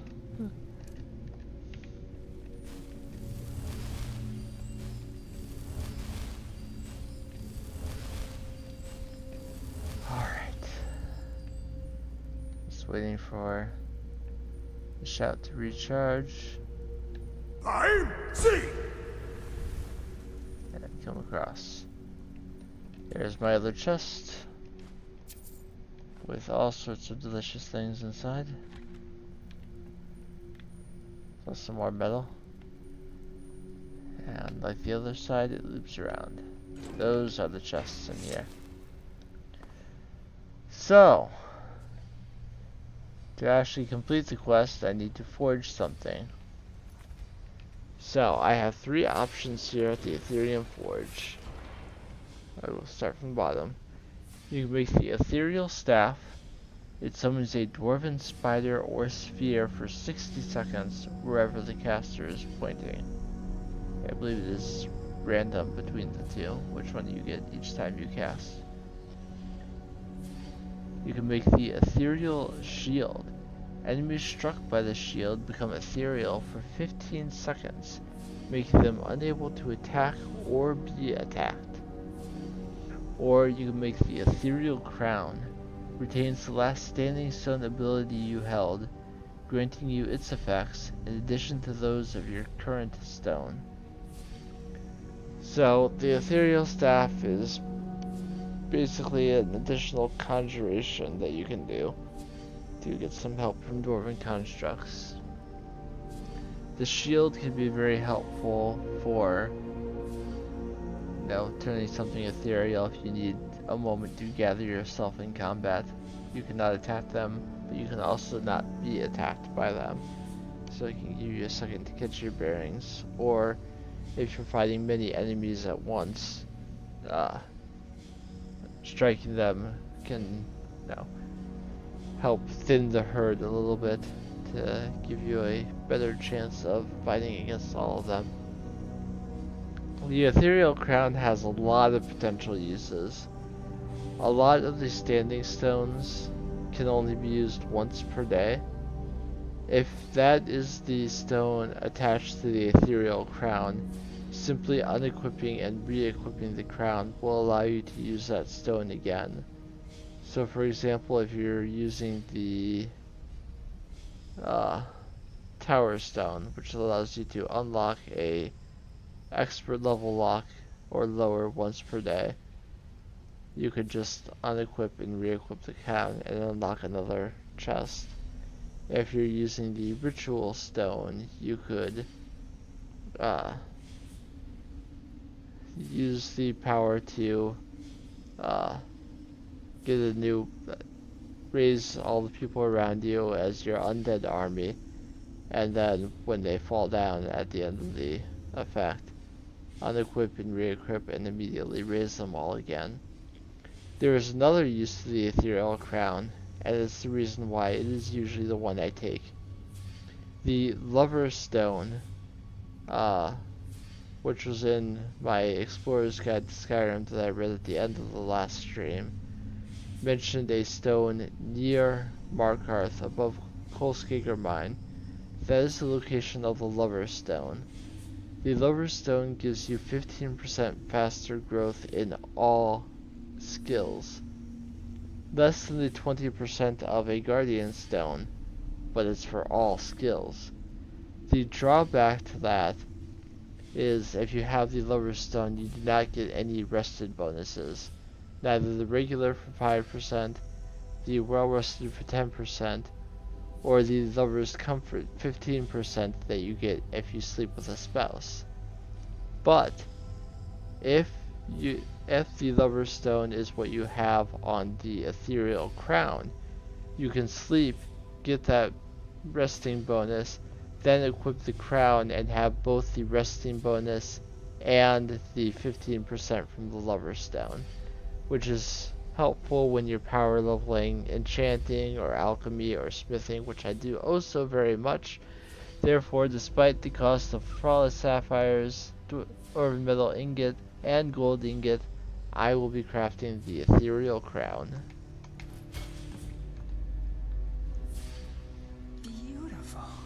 That crown. It's everything I could have hoped for. And with that, it's done. No one could possibly deny what we found now. What now? For me, I've done what I set out to do. But you, take that out into the world, and if anyone asks, tell them what we discovered. Together. Is there any more Ethereum? I already asked. I honestly don't know. After all these years, it's a miracle even this much survived. Congratulations, and thanks, Ketria. I've waited so long for this moment. We found it, at last. And now, I think I can rest. Farewell, my friend, wherever your travels take you. Alright, so we completed what is probably one of the longer side quests in the game. We've been going for about 2 hours now. I'm going to take a break, stretch, just hydrate, rest my eyes a little bit, plug in my headset because it's chirping at me, and I will be back in just a little bit and we will continue.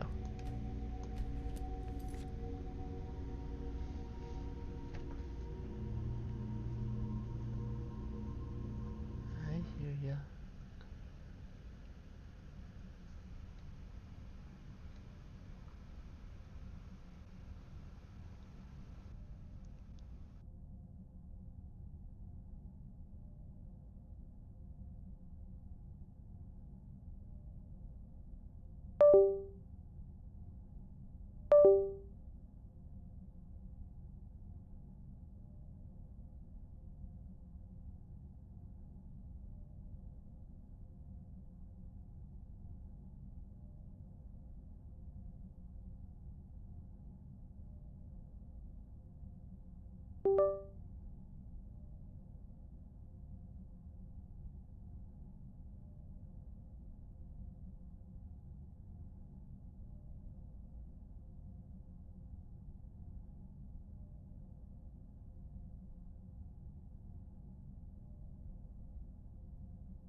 Okay, I'm back in. Unfortunately, I probably have to leave the headset connected for just a little bit longer, but we'll deal with it.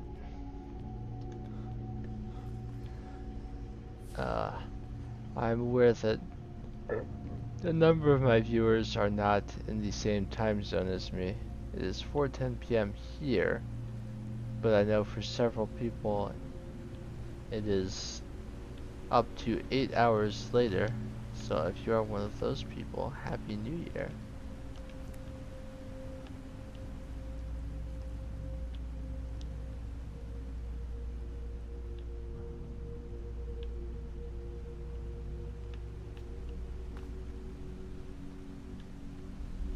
And if you are, crazy enough to be spending the time when it turns 2 or very near midnight with me, thank you very much.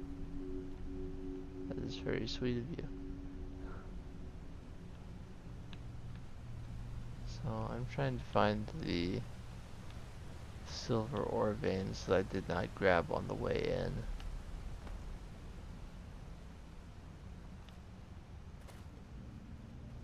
It's not the most essential thing for me to do, but I do like silver ore.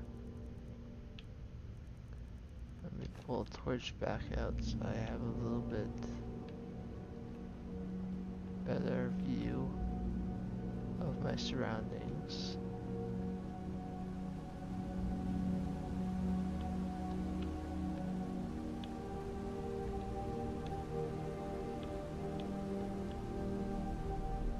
I should pick up the candlelight spell still.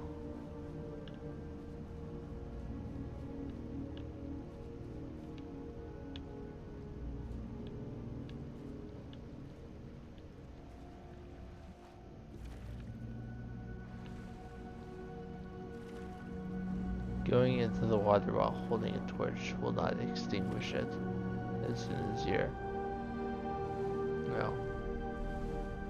enough out of the water that you can hold things again. You'll pull it back out.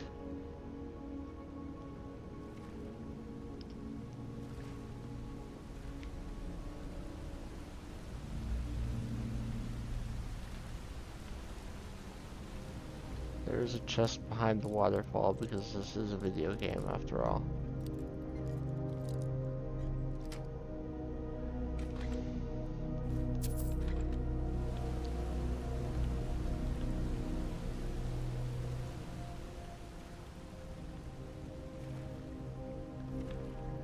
But it's just regular water, not lava. Spend as long down there as you want.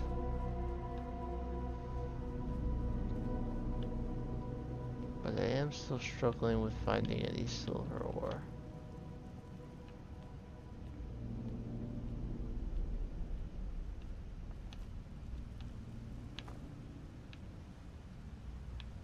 A lot of this looks like silver ore veins.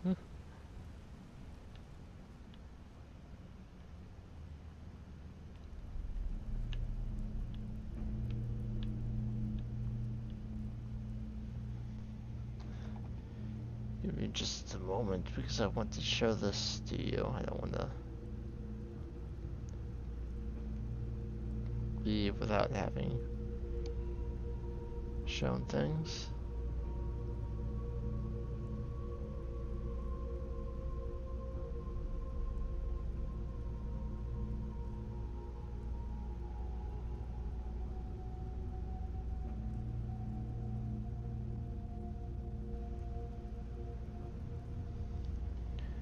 It says it's down by the water.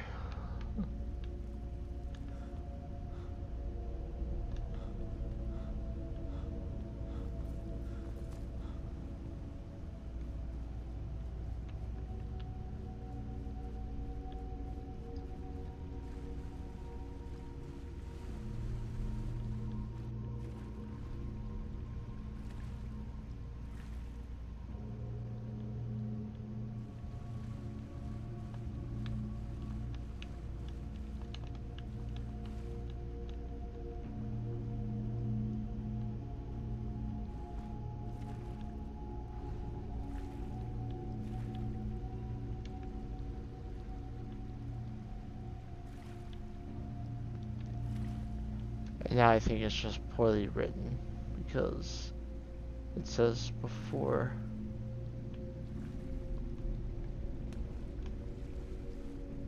It mentions something about going over a waterfall.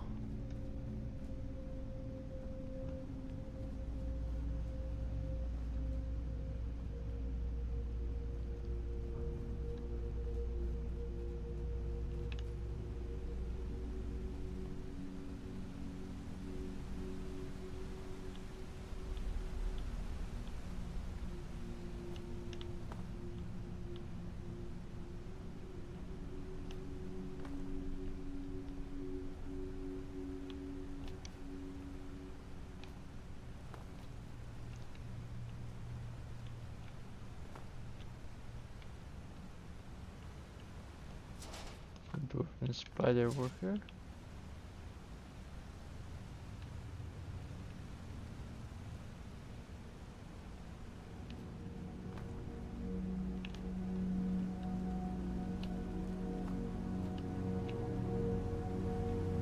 There it is, over here.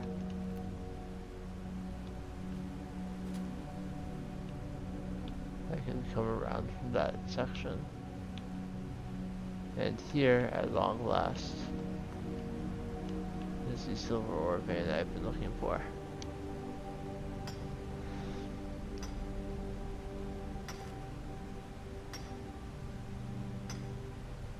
To make sure I got that shown before I left the area.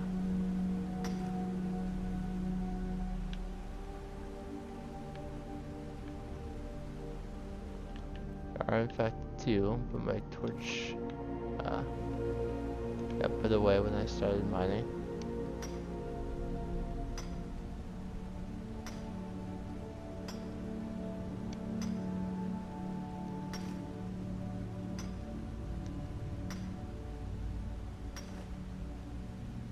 Another diamond. So I've got all sorts of things I can do.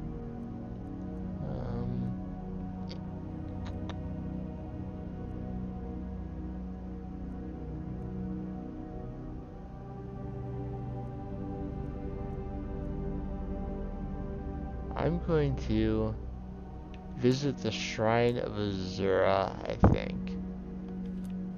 Let's work on a Daedric quest today.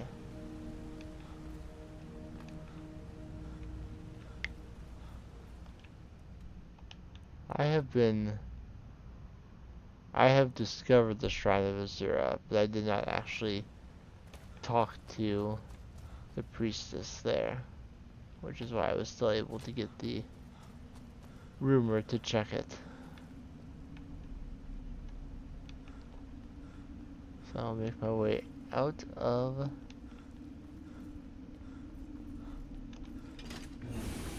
I can use the ethereal crown in whatever way I like because it is something I forged myself.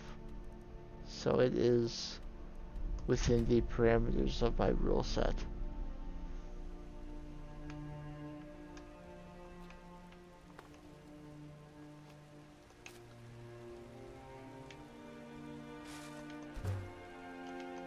If I do end up gathering ore off screen, I will discover the lever stone when I'm near Kolskager Mine, but I will not actually activate it off screen.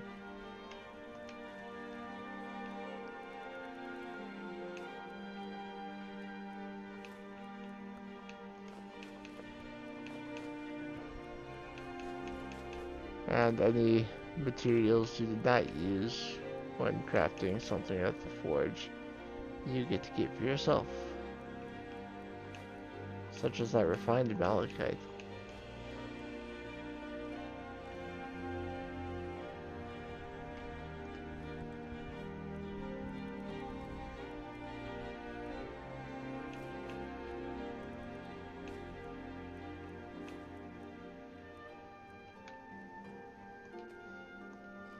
Typically I don't keep any more than 5 Centurion Dynamo cores. I now have 11.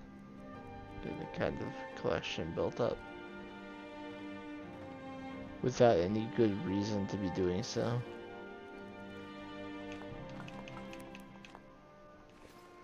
Alright, apart from the armor that I am waiting to disenchant, what else is weighing me down right now?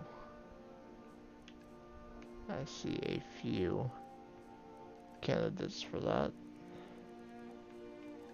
including the number of torches I have. I don't need 9 of them.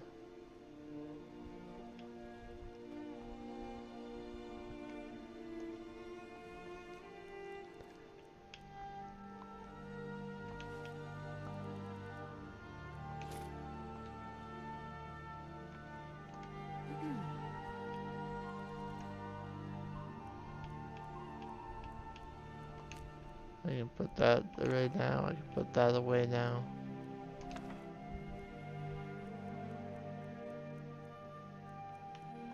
Still have to decide which of these books to read today. I will drop off a number of the torches under this bridge. But there's also a piece of elven armor, which I shouldn't... Actually, I shouldn't be leaving things out in the open. The game is running so nicely right now, why would I want to risk ruining that? Just keep loading up this chest. Or barrel, rather.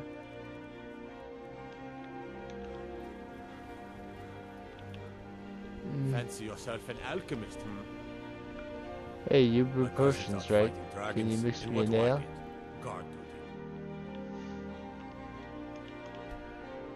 I will get a bonus so that I get a little bit more enchanting experience when I get that Fortify Health enchantment. Fortify Health enchantments is one of the really broken ones. If you use the restoration loop and give yourself like 3,000 health, you're functionally immortal. Because health regeneration in Skyrim is a percentage of your maximum health. So as your health goes up, so too does your health regeneration. So if you have 3,000 health, you're getting a lot back per second.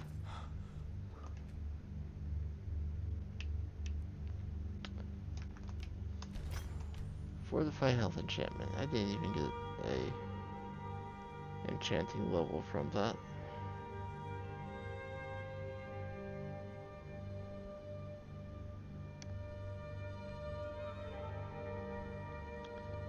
Let me mark that off my list.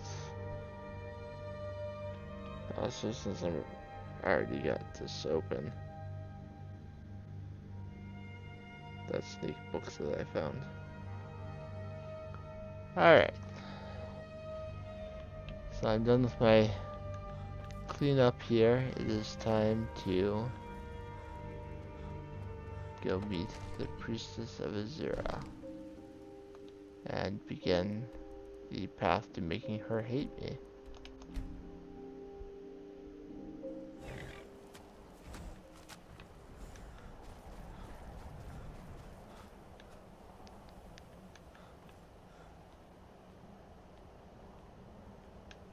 Hello, Aranea, INF. Azura has seen your coming, traveler. It was not curiosity, but fate that has led you here. Seen my coming? What do you mean? Azura has given me the gift of foresight.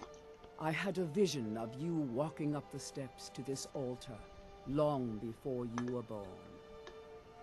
You have been chosen to be her champion. I know it is unexpected, but do not worry. It will all unfold as she has predicted. Very well. What does Azura need? You must go to a fortress, endangered by water, yet untouched by it. Inside, you will find an elven mage who can turn the brightest star as black as night. It is cryptic, I know, but Azura's signs are never wrong. I believe the fortress may refer to Winterhold. Ask if they know this elven enchanter.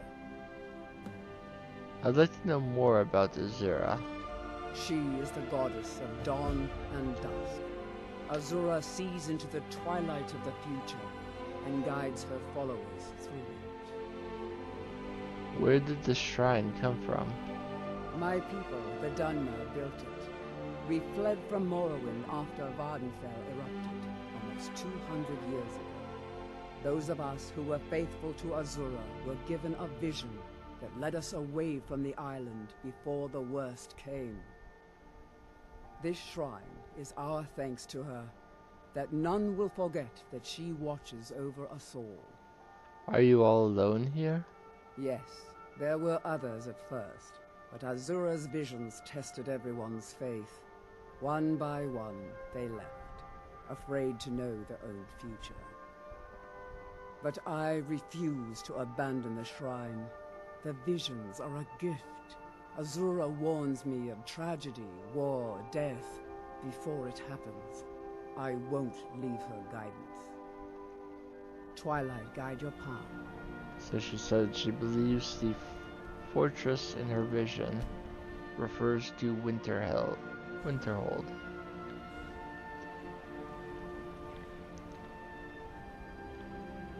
It is not difficult to find an elven mage who studies stars. In fact, I've already heard him speak before. The mages don't let us go into college. They said it's not safe. He is over here. Nilkar. My days at the college are long behind me, but I prefer to stay close by. You're with the college? No. Gods no, not for years. I left Winterhold for some time, and returned to stay here at the inn. Why would you live here at the inn? I still have research that keeps me busy, and being here in Winterhold ensures I have access to former colleagues.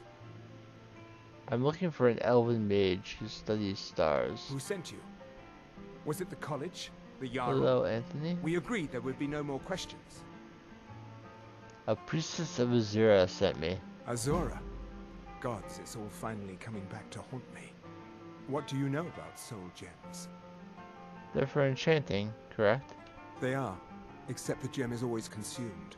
They're frail, except for one. The Varla stones. Azura's star, a Daedric artifact that allows any number of souls to pass through it. Some of us wanted to find out how. I was working under Malin Varen then. If only we knew what he was really planning. What did Malin do? Malin wanted to alter the star. He was dying, disease. He thought he could store his own soul inside, become immortal. It drove him mad. Students started dying. Eventually, the college exiled him. More windows. He took a few loyal disciples to Ilinalta's Deep and vanished. Look, I don't care who asked you to find the star, but don't take it back to Azura. The Daedra are evil. They're the reason Malin went insane. How did the Daedra drive Malin insane? Azura is no ordinary Daedra. She commands an entire realm inside of Oblivion. The more Malin worked on the star, the more she was able to damn him. It started slowly at first. Malin would see things that weren't there. Then he would yell at students over words they hadn't said. Then one day I walked in and Malin had killed a student, and in a horrific moment of inspiration, he started using her soul for his work. Sounds like Malin got what was coming to him. The college would agree with you.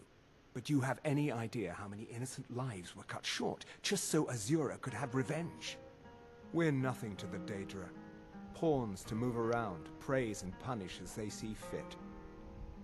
How does Azura's star work? I mentioned how the star is a soul gem, only it never gets depleted. There's another rule the artifact follows. You can only store white souls in the star, belonging to the lesser creatures.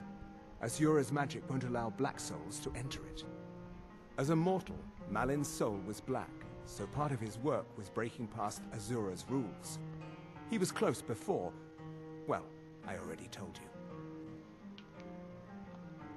you. So, now, Nilkar has told me that his old mentor Malin Varen was experimenting on Azura's star. Malin's last known location, Ilinalta's Deep. If you haven't done anything up to this point, to give you some. I do have a number of mods. I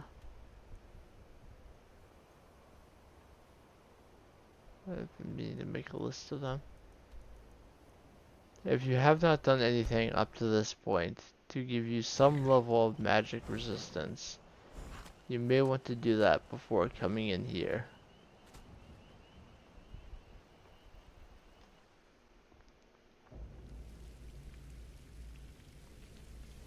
First thing we see is a skeleton and a knapsack with Fisherman's Journal. Let's check it out. A decent catch of fish is getting harder to come by. Without a good spot soon, I don't think we'll survive the next winter, so I'm traveling further south towards Lake Ilnalta. Folks say it's cursed. Whole Imperial fort just sank into the water one day, and they say the ruins have been haunted since. When I asked, I got ghost stories, tales of people who went out near the lake and never came back. They say spirits haunt the hallways of the sunken fort and steal little children from their mothers' cribs. No amount of coin could convince any of the nearby villagers to guide me there, so I'm following the White River. Divines protect me. I hope the stories aren't true.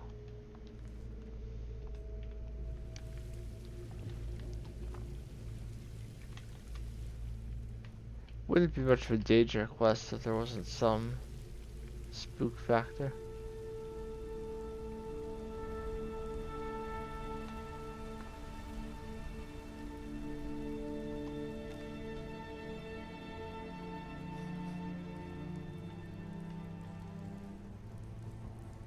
So we'll carefully make our way through. This is the first room where there will be enemies. There's a skeleton there. I'm not terribly worried about the skeleton. But there is a necromancer. I want to make sure I take him out stealthily. As far as the skeleton goes, I want to soul trap it. Try and fill some of my petty souls that I go through here. That is the first dark elf I have killed since getting the Discerning the Transmundane quest to its current stage, so I will harvest his blood and switch back to my bow. There are going to be plenty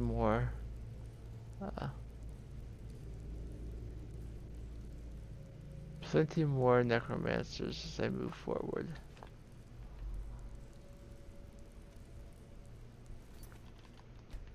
Most of them dark elves. This room has more. What was that?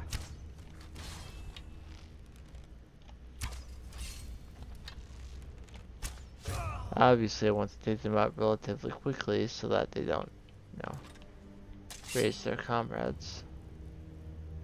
There's another skeleton in this room.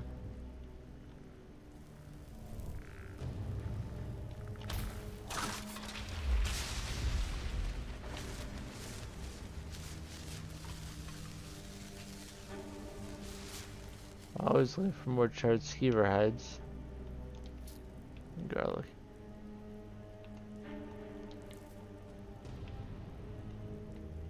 May make garlic bread tonight.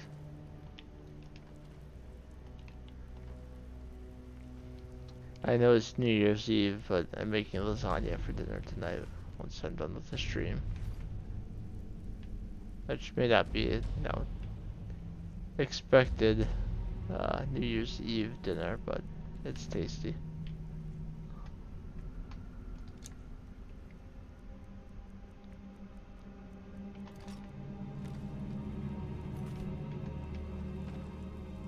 I myself don't really celebrate New Year's Eve all that much.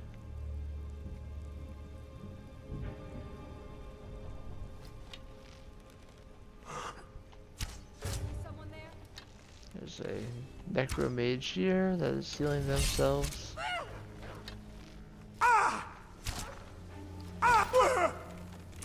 The good news is wards do nothing to arrows.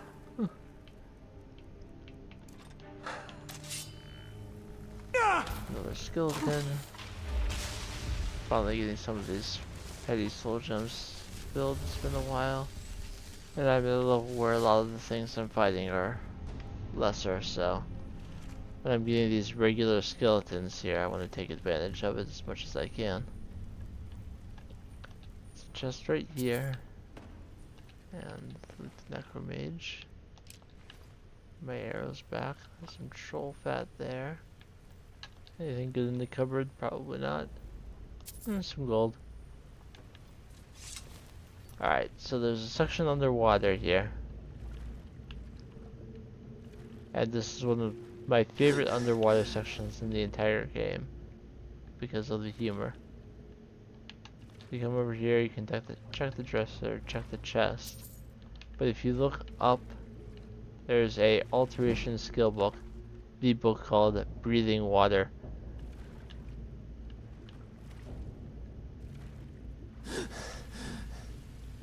The water breathing spell is an alteration spell, which is why that's the skill that the book increases. There's another skeleton right here.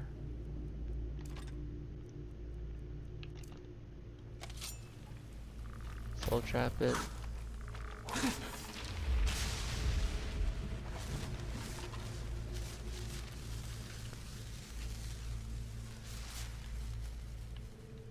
I mostly want to be taking the necromancers out with archery from a distance. But if I see an option to do a dagger hit without being seen, then I will take that option. I don't see that as being the option here though. What was that? But I'll take both of these ones out very, very quickly.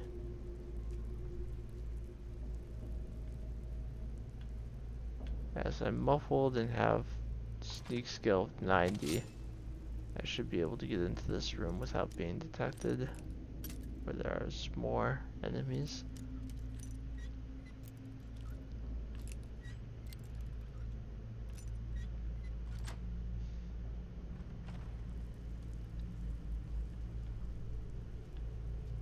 At least there should be.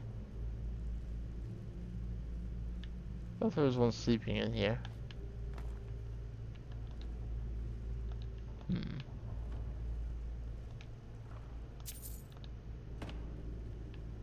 My mistake, there does not appear to be anyone in here. Maybe it's not guaranteed. Soul gem fragments are basically worthless. I know there is a mod that lets you, put a bunch together and get an actual full soul gem, but as I do not have that mod, so they're worthless to me. Apothecary's satchel is always random.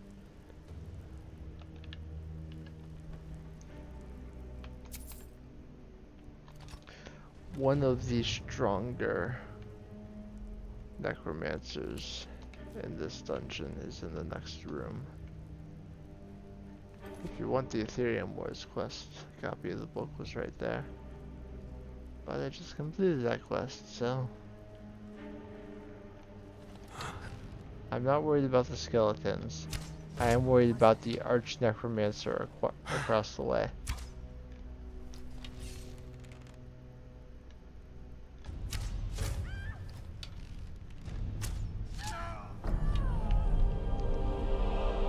It just played the jingle as if I finished the dungeon just because I killed that person. Let me switch the soul trap. Take you out. I will let the other skeleton attack me. He's kind of stuck right now, so I'll let him remain stuck while I wait for my magicka to let me cast soul trap again.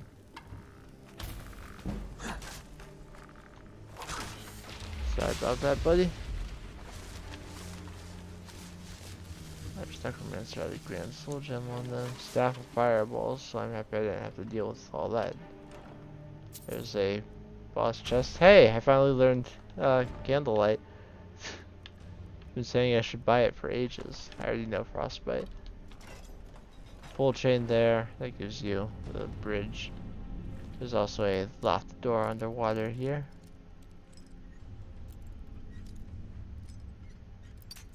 It's actually an easier lock than I thought. I thought it was an expert lock.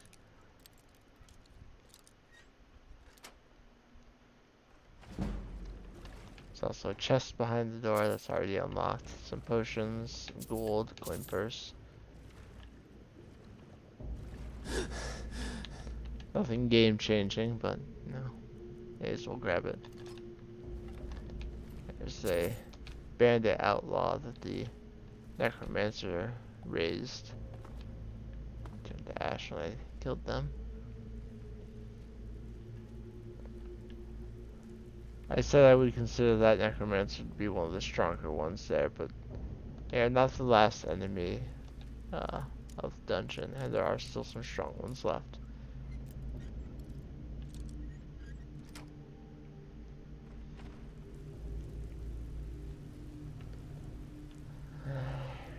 Really could use some of these potions.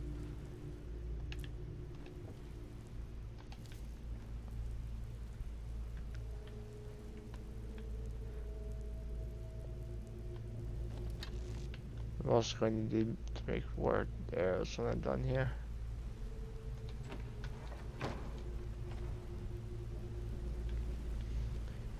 In any case, this is the room where I entered Illinulta's Deep.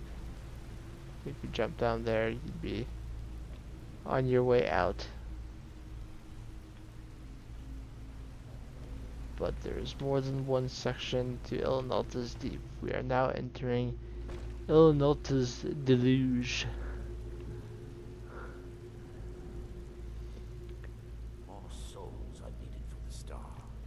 The last one before it could be harvested. We can't take another villager from the surface so soon. I told you to prepare everything properly. We can just sacrifice another. It's amusing that the novice necromancer appears to be the dominant one between the two. Someone there.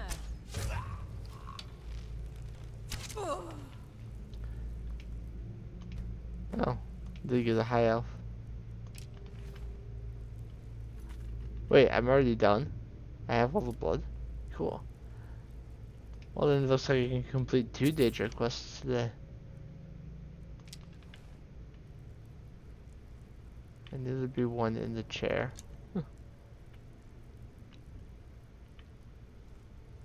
Skill book, Doors to Oblivion.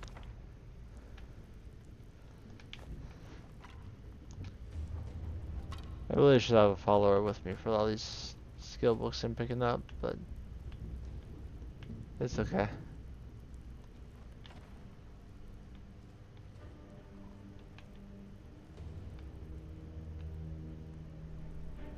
I don't mind if I have to get the last 10 levels the hard way.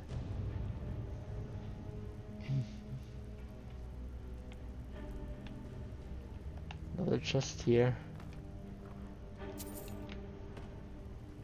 So obviously they both went down in 1 arrow each. They're not the ones I was wondering about.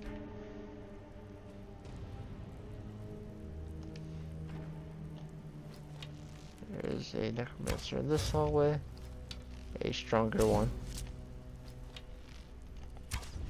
But I was able to start hitting him from a distance, so did not give me any trouble. Another skeleton. Easily taken out.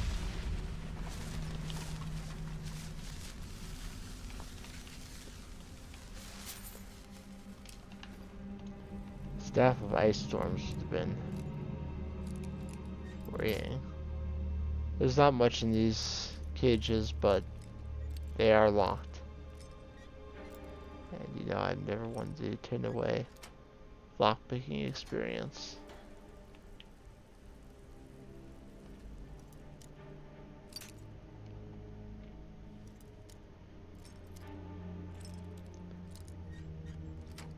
Hopefully I'll stop breaking so many lockpicks on adept blocks soon. This one is not locked.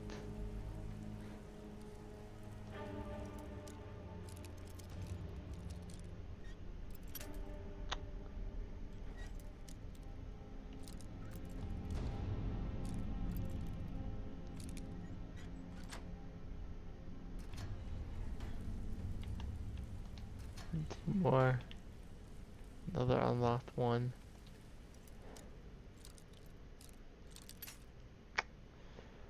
Freaking so many lockpicks.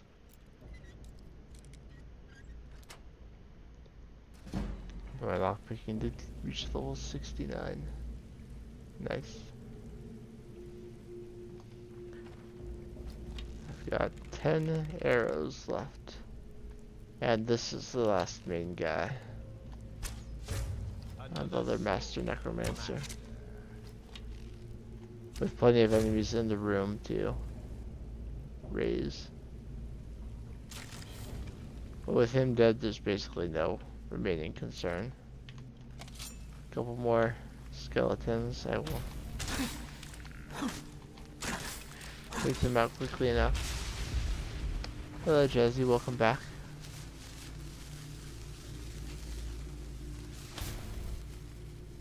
I missed that. I think I cast that into the water. I'll think about it anyway. Yeah, I missed. Oh well. I don't know if skeletons can actually use staves. That one couldn't, at least. I'm doing alright. I decided I would do a Daedric quest after finishing the one I started last time. So we're here in Ilnilta's Deluge doing the Azura's Star quest. And I'm almost done with the dungeon. Just gotta go up the staircase.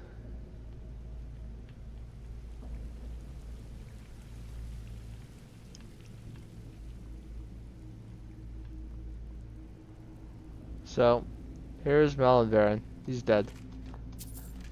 And the broken Azura's star is beside him. Now I can bring the star back to Aranea at the Shrine of Azura, or I can take the star back to Nelacar. The quest is finished in the same way regardless of your choice. If you return it to Aranea, then she becomes a potential follower, and the Azura star is fixed in its original form. It can hold any white soul, petty 2 grand. I do have in my mod list acquisitive soul gems, and I have the book here that gives you options, and I did set it so that it can only accept the largest level of soul. So there's that. Black gems and black stars can only hold black souls. True. Azure star and black star cannot hold smaller than grand souls. The default is false, but I changed it to true so that they can't hold smaller ones. And capture souls and smaller soul gems at a loss. I leave that as false.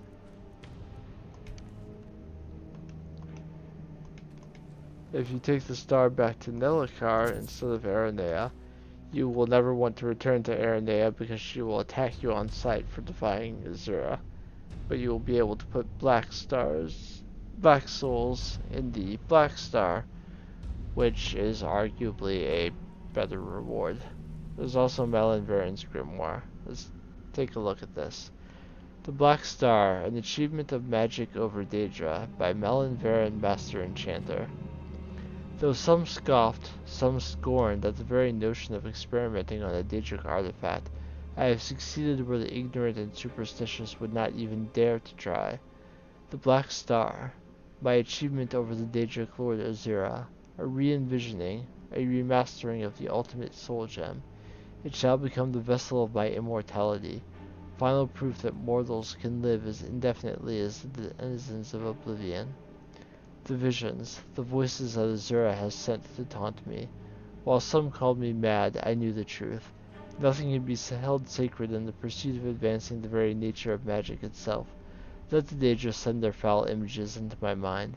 They have given me the burning desire and unrelenting discipline to shut out all influence, all morality. My disciples and I have built a new site, free of the prying eyes of those primitive minds of Winterhold, Fort Illinalta. We had been conducting a few minor experiments before our exile, some of which led to the disruption of the island, but a few enchantments have kept the ruins intact, and beneath the waters of Lake Illinalta has been the perfect place for the final phase of the Black Star.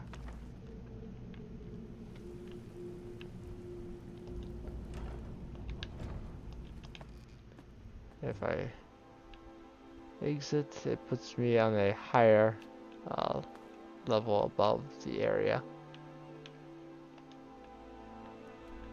So, because I find the Black Souls to be more useful, I will return the artifact to Nelikar. I have been allowing myself to use any soul gems that I find in the course of this playthrough.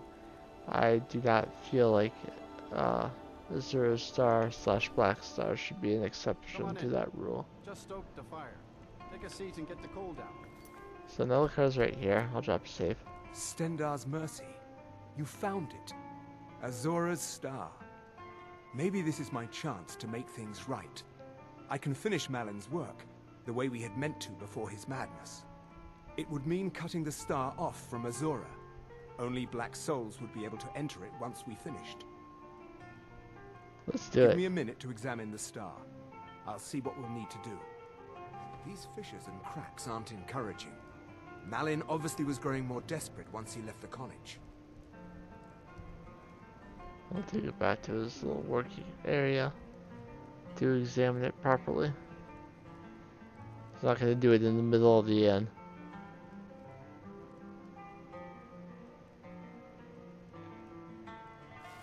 He did it! He actually managed to trap his own soul inside the star, but it's falling apart. It needs more and more souls to sustain itself.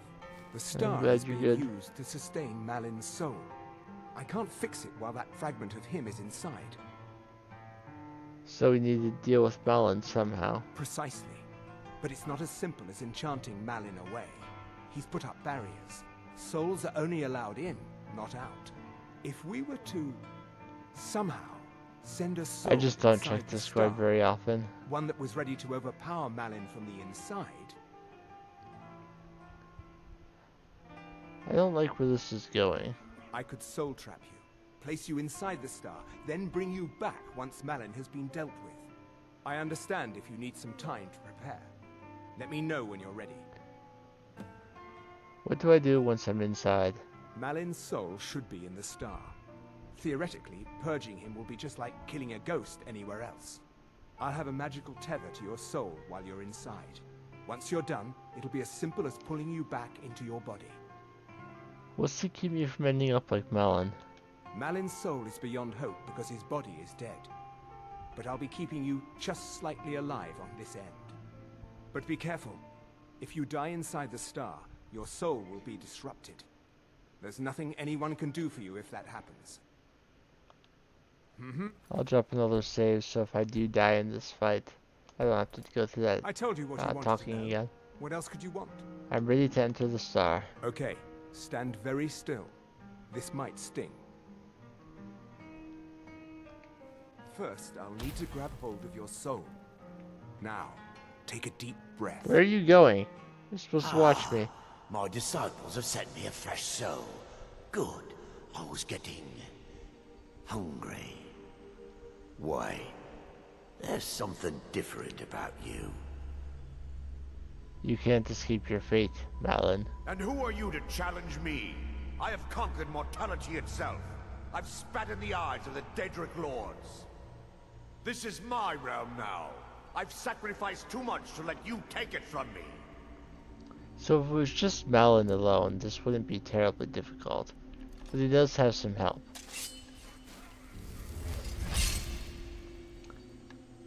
There are several other Daedra in this area that will be using powerful fire spells on me.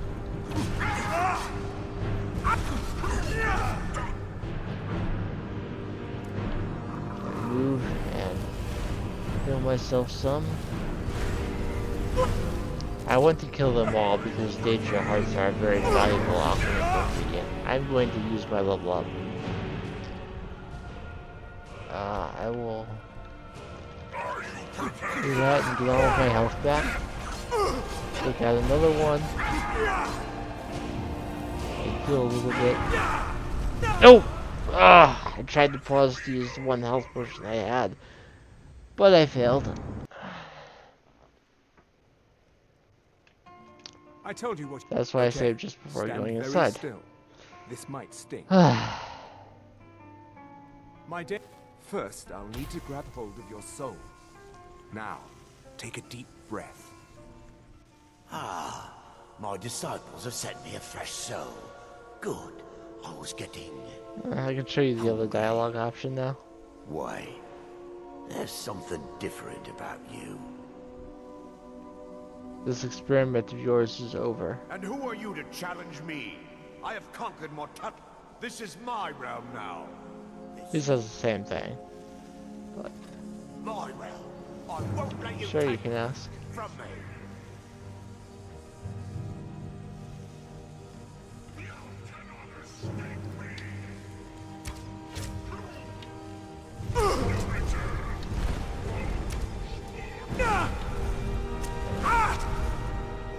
I'd better get out of the way.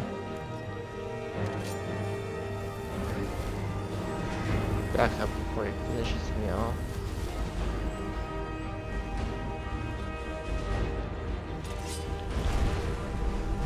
I can concerned that the other ones are closer.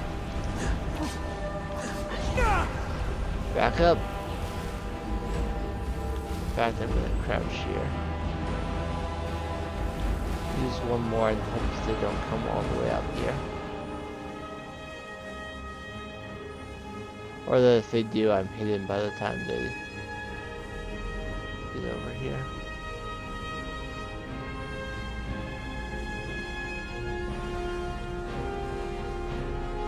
Ideally, I would have my health and magicka back before I continue fighting them.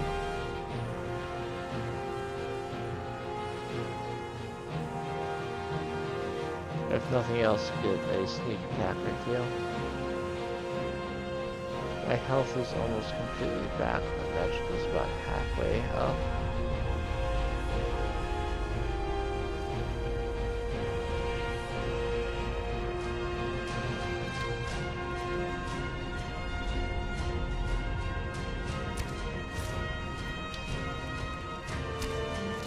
Alright, I got a couple sneak attacks. Just a lot more damage. And now there's just the one back. I actually ran out of magic arrows, so I can't use any more archery here. They're being against my rules. Because I did not make those ancient point arrows.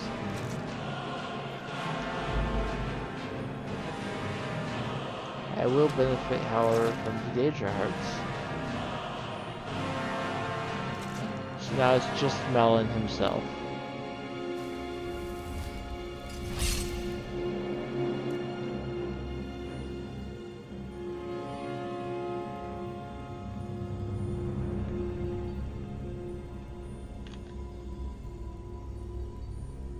I'll sneak up on him and kill him that way.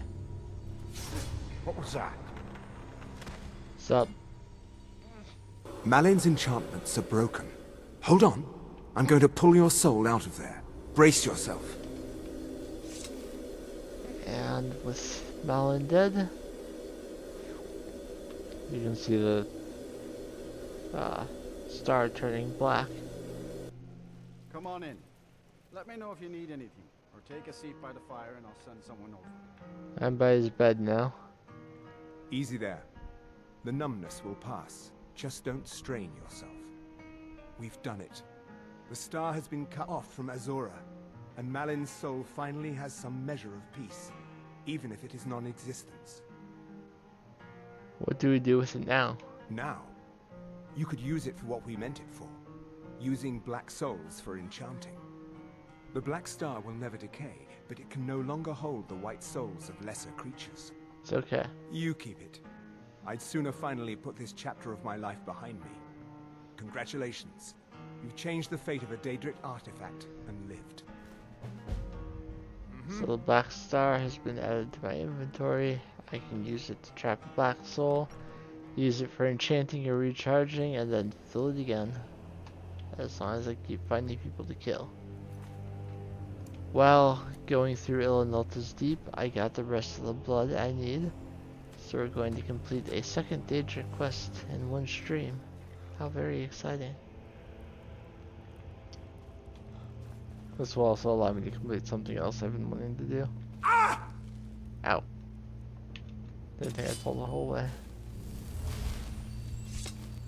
When the top level was built, no more could be placed. It was and is the maximal apex. I've brought all the blood you require. I can almost hear them. I feel their life energy. Come, I will make the mixture. I could use customized stuff for my channel, I just haven't made it yet.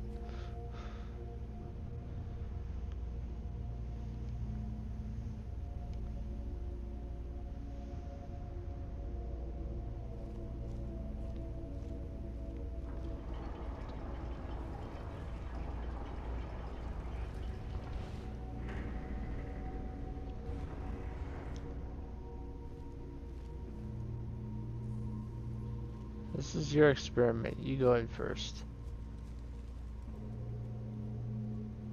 I imagined you did.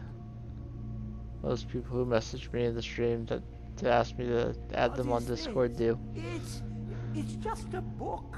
I can see. The world beyond burns in my mind.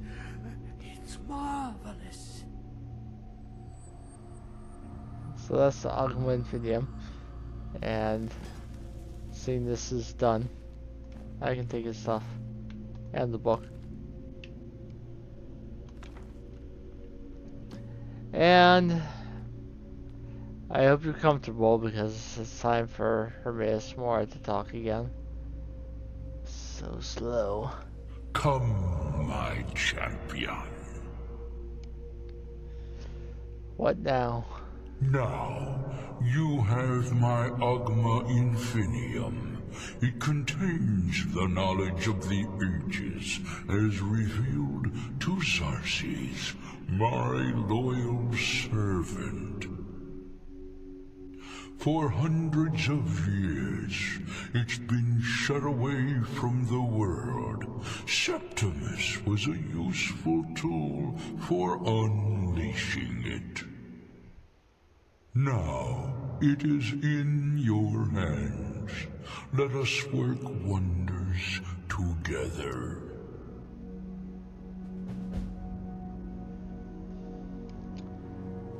So, the Agma Infinium is a special sort of skill book. You can choose warrior, thief, or magic, and it will give you 5 skill levels in every skill that associated with your choice. I typically just put it away and never use it, which, no, seems kind of a waste, but I like to keep unique things.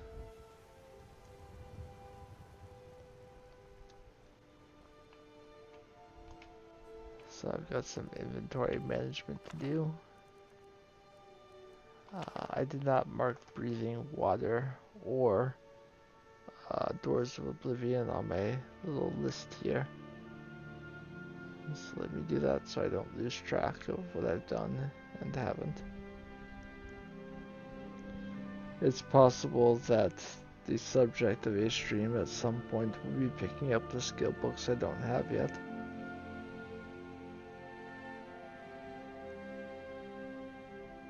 Doors of Oblivion is conjuration, not enchanting. That's why I'm not seeing it.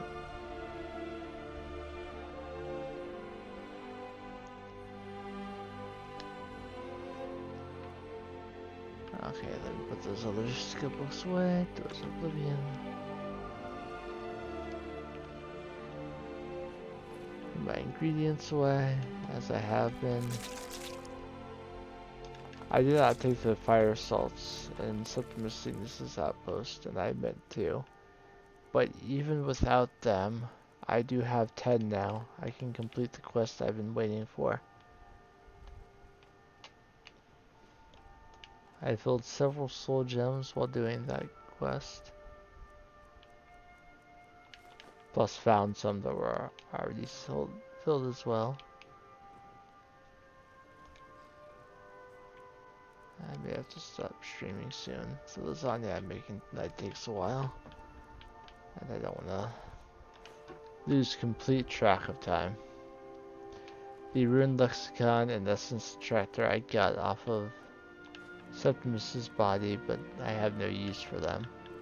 So I'll put them away as well. I need to make more dwarven arrows. Like right away. So, potions.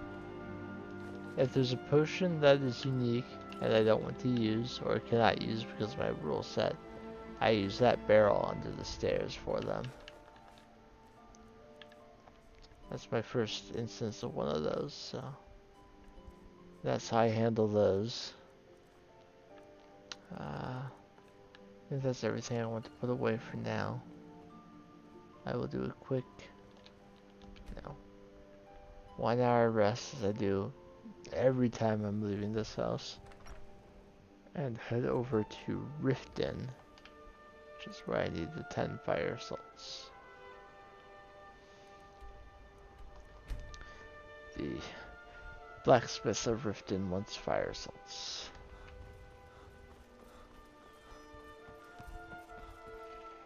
A fine day to you, friend. May you die with a sword in your hands.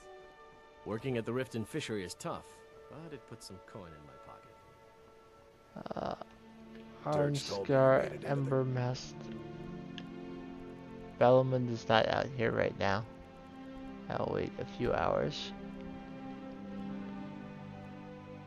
You need dirt on anything, you talk to me. What brings you to Ballamon today? Repair? Purchase? I imagine current events are keeping you busy. People say I'm making gold off of other people's misery, but what else would I do? Smithing is all I know. Next time one of my shields deflects a killing blow, they'll change their tune. You seem quite proud of your work. Smithing's been in my blood for generations. I owe my success to my forefathers and their recipe for flame. The secret is my forge. It consumes fire salts, a strange mineral that burns as hot as red mountain lava. Impressive. Well, it was. Sadly, this forge is dying, and I've used the last of my fire salts. If I can't feed it soon, it may grow cold. Sorry to hear that. Shutting this place down would dishonor my family's heritage. But what other choice will I have? Since I already have them, you won't ask me to find them. The secret is my forge. Well, it was. Sadly, this forge is dying, and I've used the last of my fire salts. If I can't feed it soon, it may grow cold. Would 10 pinches of fire salts help? Amazing. These must have been very hard to come by. You've saved my business and warmed an old smith's heart. For that, I thank you. And he gave me 1,250 gold. Return any time. You're quite welcome here. Which is less than the fire salts are worth, but... Is it absolutely you necessary seem to be kind of in the wall there, Bastianus. Okay. So I'm at just over 3 hours. I think one more quest may be enjoyable. Not necessarily like continuing a quest line.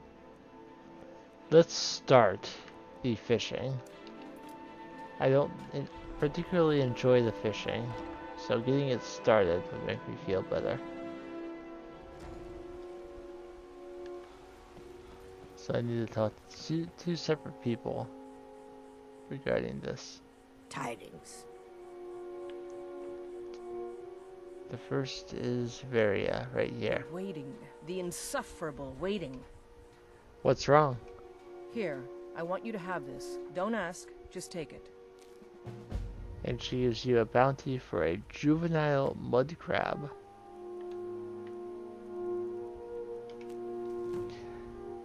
Bounty, juvenile mud crab. After hanging up my sword and bow to live a quieter life, I decided to study the lives and habitats of mud crabs here at the Riften Fishery. It is my hope that one day we might breed mud crabs much like we do fish, if only everyone else at the fishery shared my interest. I am in search of a juvenile mud crab so that I may study its growth. These young mud crabs really leave the water, so I now needed an intrepid fisherman to catch one. They can be caught in almost all lakes and streams throughout Skyrim, though a breeding ground is said to be in Whiterun, west of Broken Fang Cave. Please make haste. I must show progress in my research as soon as possible. Note to self, it's been 12 days since an adventurer took up this bounty, and so far nothing. How much longer must I wait? So that's one person I need to talk to for fishing. Me. I'm going to lose my job at the Riften Fishery. That's too bad. Tidings. Swims in deep water. Questions? I'd like to improve my fishing skills. Could you teach me a few things? Of course. An entire list of fish to catch, but I only just learned how to fish. That doesn't change anything. Should I cook them for you while I'm at it? What? No! Relax, I was just joking. You expect me to believe that? The fish you tend to the fishery must be very important to you. It speaks the truth. I'll bring them back soon. My thanks to you. For each list he gives you, you first have to read the list. Fair weather fish. Ours has dreamt of these waters many times, full of strange exotic fishes from all over Skyrim. No, not fishes. Friends. Well, at least until they're harvested and sold as food. We have a business to maintain after all. Friendships can only go so far before gold gets in the way. The fish in my dreams seem to be okay with this arrangement, and he rarely lies to me. And so, with his blessing, I will teach you to catch these fish, and in exchange you will bring them here. Here is a list to start with. Carp, glassfish, goldfish, bogfish. They are fair weather fish and should be easy enough to catch. Even so, please read the first volume of Fishing Mastery, written by yours truly. A copy should be sitting on a shelf in the back room of the fishery. When you are done, return to me and we will find our new friends at home and use some coin. So if you come back here, you can find, right here, Fishing Mastery Volume 1, which tells you about these fish. I will read that when I'm actually getting ready to catch some fish, rather than do more text right this moment. First, I will be... Oh, I have to talk to her again. Yes? Where can I find maps of fishing spots nearby? You know Bellathor's shop in Whiterun? That'd be a good place to start. He carries all sorts of things like that. I see. You hired someone to catch a juvenile mud crab, but they never returned. It would seem so. I wouldn't mind taking over the bounty. Thanks. Good luck out there. So the bounty mentioned the breeding ground that this quest marker will direct me to, just by Jakar's monument. There'll be some mud crabs over here.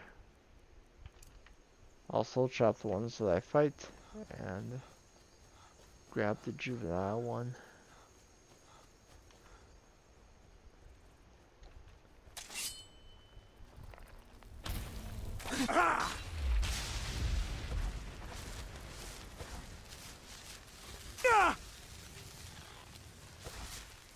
It's a shame I don't have the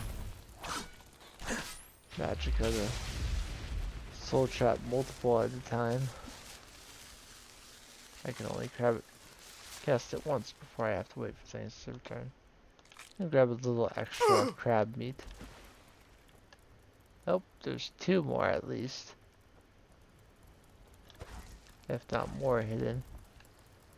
I would say I probably prefer Skyrim, though Oblivion is an excellent game as well. I have not picked up the remaster yet, though this new computer would be able to handle it well. And I do looking forward to playing it before too long. But I have played through it originally. Also played Morrowind as well. That was an adventure.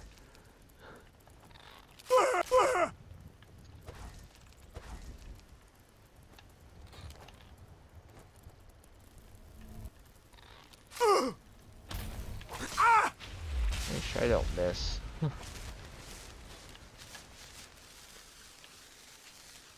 I've only got so many petty soul gems left to fill. I'm going to block. I don't have a shield, but that doesn't mean I can't block.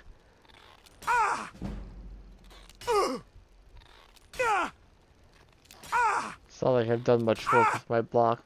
Everything I've gotten so far has been from skill books. I've been considering crafting a shield with how much melee fighting I've been doing.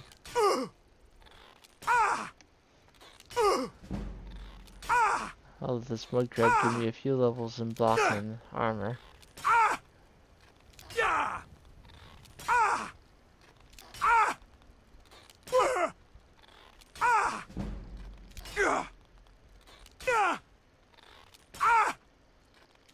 Okay, that should be enough. Soul trapping position.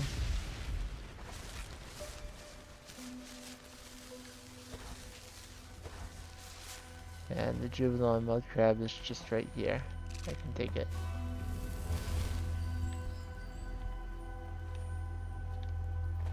I won't fast travel right away. I'll let myself use fast healing a couple times to get a little bit more restoration experience, and now I'll head back over to Riften.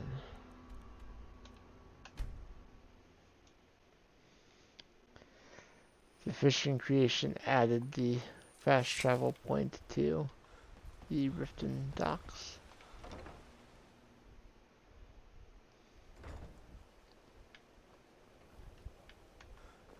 And Varia, like other workers in and around Riften, sleeps at the bunkhouse.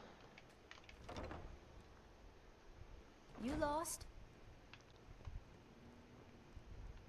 Yes?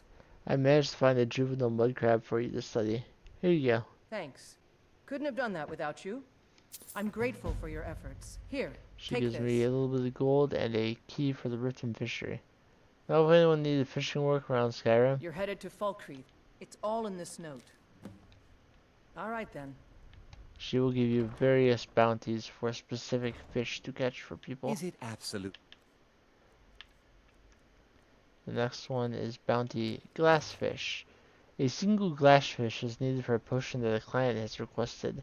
I cannot leave my shop unattended during the daylight hours, so I have no choice but to request that someone else acquire this fish for me. Please see me at my establishment, Grave Concoctions, in Falkreath once you have the glassfish. A reward of 100 gold will be granted, plus an additional reward for any who might be willing to assume more work regarding a private matter. Necessary for you to bother me right now? Obtain a glassfish for Zarya.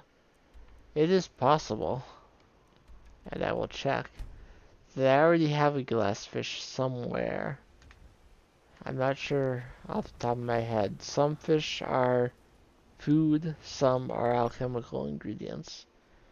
So I will check both locations in my house to see if I already have a glassfish. If it is food, I did not already have one.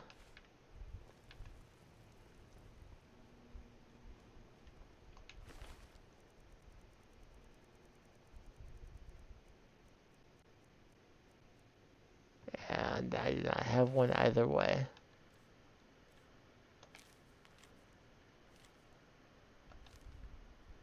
So I need to obtain a glassfish.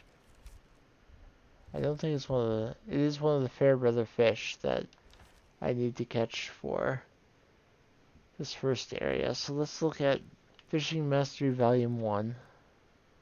I didn't take the book. I read it, but I didn't take it. Well, that's foolish of me.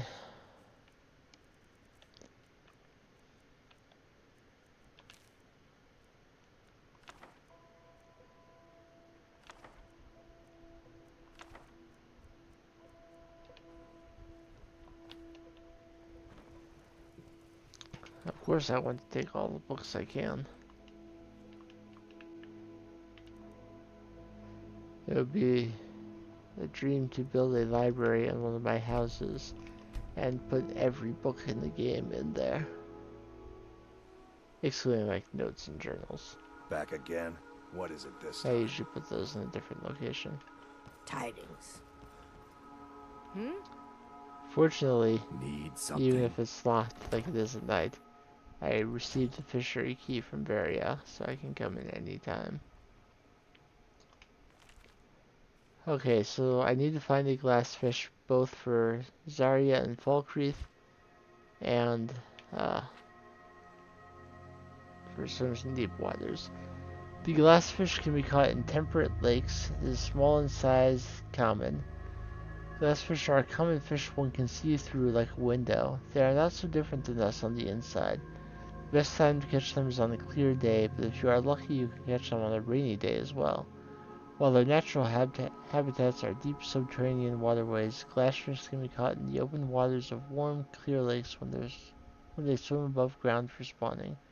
They say that if you eat a glassfish, you'll become clear as glass yourself.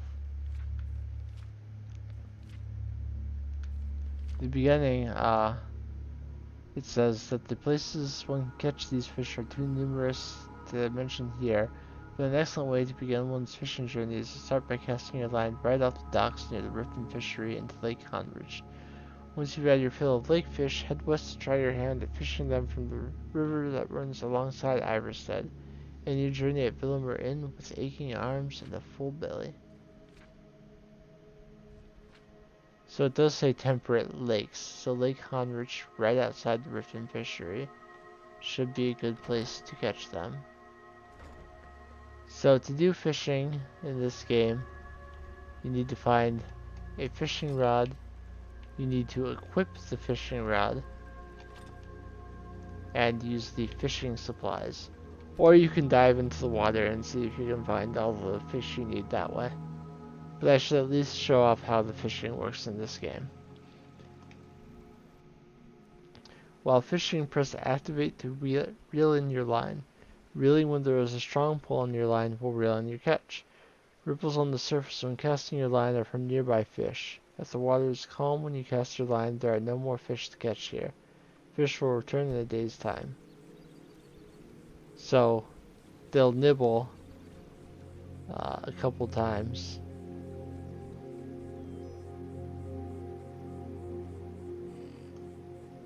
And if you pull in right then, it will say you reeled in your line too early. So you have to wait for a strong pull.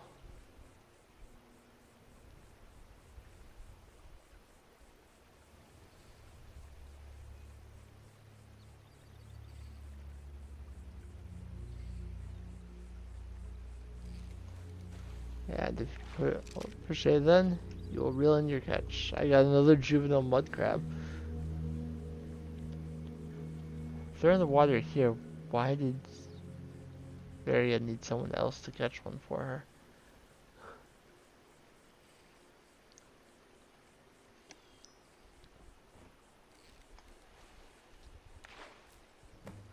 There's one glassfish, but I will need another one. At least one more. Ideally 2 more.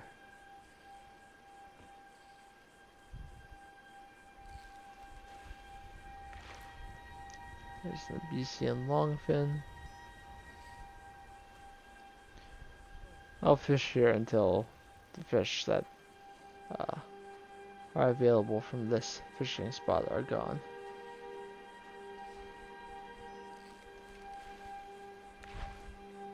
That's a slaughterfish. I reeled in a whole freaking slaughterfish.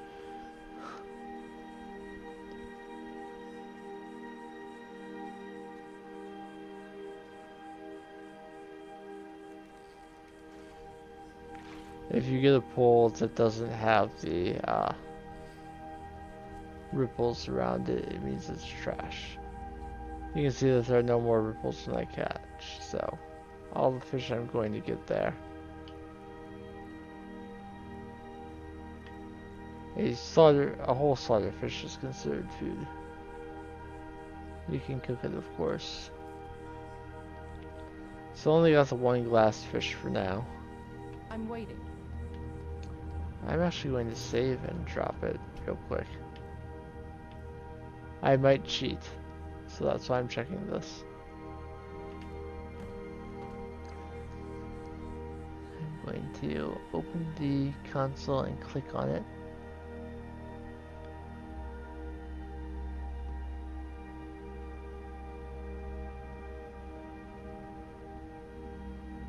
The spot I'm standing, I can't actually see that.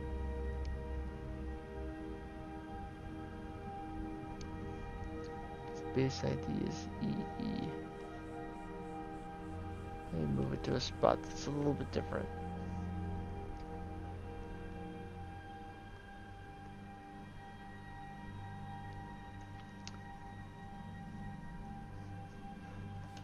The dock is not a good spot. I will take this first one to Zarya. Remember, I discovered Falkreath on my way to the Dark Brotherhood Sanctuary. This guy will talk to me. No, some wolves, but no dogs. Oh well. The blacksmith is offering a reward for a dog he saw on the road. I was hoping you'd seen it. I guess I'll stay on the lookout. Keep your nose clean while you're here, outsider. So I could, if I were so inclined, could speak to Lod about a dog.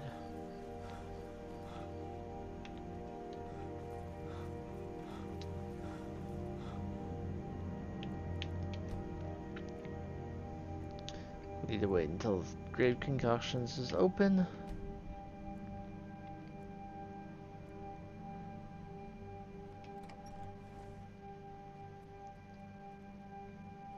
See if the stone floor is a little better for what I'm trying to do.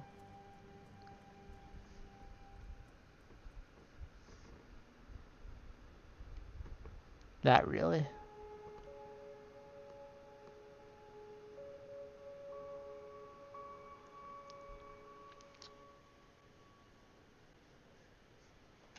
Yeah, well, let's not worry about it for now.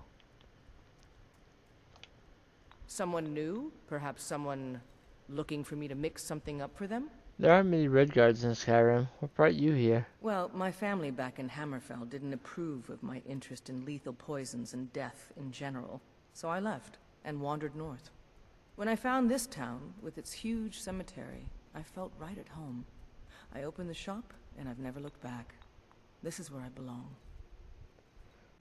Why name your store Grave Concoctions? I know, it's a bit strange. Not exactly a name to bring comfort to the sick and ailing who come to buy a poultice or salve. But what you must understand about Falkreath is that our town is defined, for better or worse, by the large and ancient cemetery here. That's why the inn is called Dead Man's Drink, the farm is called Corpse Light Farm, and so on. I suppose it's sort of a running joke. Here's the glassfish you requested in your bounty. I'm grateful for your efforts. Here, take this. Thanks for the coin. And a note from the Jarl? Maybe you can help me. So let's read Zarya's note from Jarl Sitgeir. Zarya, I have a matter that requires your skills as an apothecary. I received reports of skooma having gone missing from the evidence chest. There have also been mentions of one particular member of the guard neglecting his duties. I believe these to be related. This is where I require your talents. I request that you brew an invisibility potion and then pour it into an empty bottle of skooma. Then find someone whom you trust to deliver the disguised potion to the layabout always seen lounging in the barracks. If my suspicions are correct, he will consume the potion and be in for quite a scare. Hopefully this will set him back on a more honorable path. I look forward to your help in resolving this embarrassing ordeal. Please grant the enclosed ring to whomever you trust with delivering the potion. I am sure that it will more than cover the expense of their effort. Sitgeir. Don't let the shop's name frighten you away. I have plenty of reliable tonics and healing potions to sell. I'll deliver the disguised potion in exchange for the Jarl's ring. Thank you. Here, this is for you.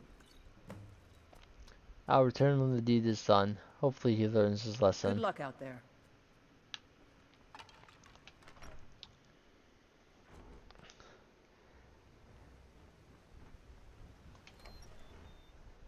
will not start the Daedra quest in here right now. For the moment, I'll Heard just they're do this. reforming the Dawn Guard. Vampire hunters or something. In the old fort near Riften. Here's Might a consider bottle of joining up scuba myself. I found laying about. I trust you'll lock it away. Of course. Follow the guard into the Falkreath barracks jail.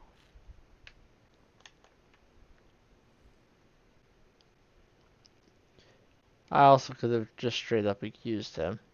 Seems you have no trouble keeping the edge off while on duty. Ha ha ha. Ha ha.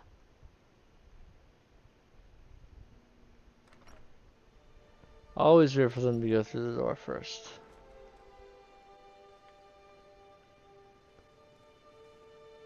So he's... Soon. I can almost taste it. He's invisible. Oh no. By the gods, this can't be happening. Somebody do something! Don't think you can barter with me like I'm one of those damned shopkeepers. He is certainly frightened. So, you... Let me guess. Someone stole your sweet roll. Someone did actually steal Sweet Ore from me. Just about everyone in here. Give a holler if you have any questions. Someone new? Perhaps someone looking for me to mix something up for them? I don't think the guard will be using skooma any longer. Excellent. You've done us a great service. Here is your reward. And I get the Ring of Surroundings, which is an interesting one. Sneaking is 20% better. I guess the implication is that the ring makes you more aware of your surroundings and makes it easier for you to sneak and not be detected. So I ran out of dwarven arrows. So I'm gonna come to this wood chopping block and I'm gonna make some, I'm gonna get some firewood so I can make more.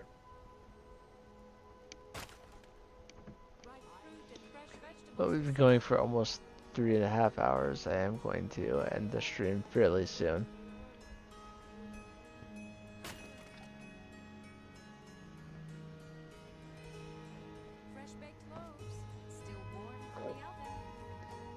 And off screen I'll be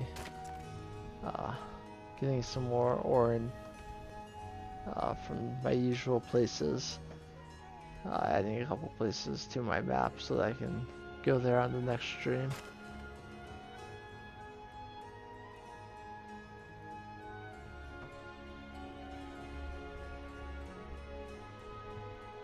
And if I've already caught a fish but I want additional of that fish, I'll do that off screen as well, because fishing is not terribly exciting to watch. Alright, so that's 12 more firewood. That should,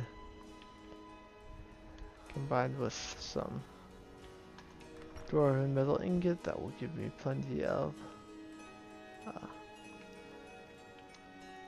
dwarven arrows to continue my archery exploits. I will pop into my bed for a moment to get my rested bonus for smithing. Still have the warrior stone active? I do not. I won't worry about it for the arrows, but when I'm making jewelry again, I'll need to remember to change that. I also need to remember to use my ethereal crown to help. But even without the guardian stone, it still gave me a full level worth of experience, and now I've got plenty of arrows to continue. So I'm going to put my usual things away, and I think I'll read 2 books today, because I have a couple that I got in relation to quests that I haven't read yet. So I'll get those taken care of, and end the stream after I've read both of those.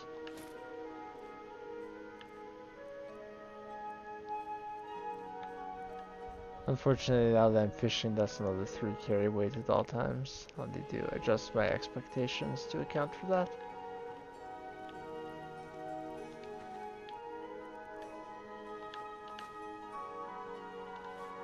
I fished up a wine. There's some cheese to go I with am your that sword wine. and your shield.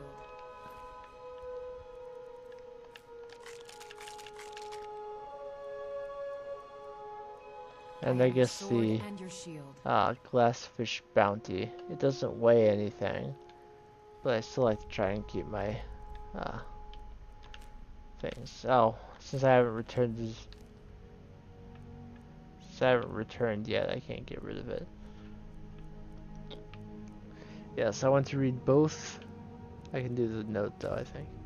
I'm going to read both the Nirnroot Missive and the Dream Stride today, as I've had them for a while. So, once those books are read, I'm going to cut the stream. If you don't care about the books, then, well then, I guess we're done. But if you want to hear the books, I will read them. I hope you are having a wonderful morning, afternoon, or evening, whatever it may be where you are.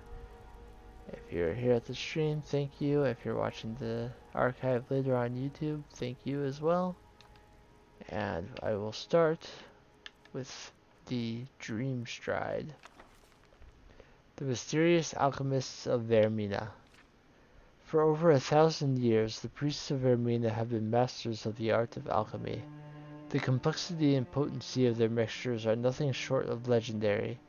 These alchemical treasures are so highly sought after that a single draft showing up on the black market can command sums in the tens of thousands of septums.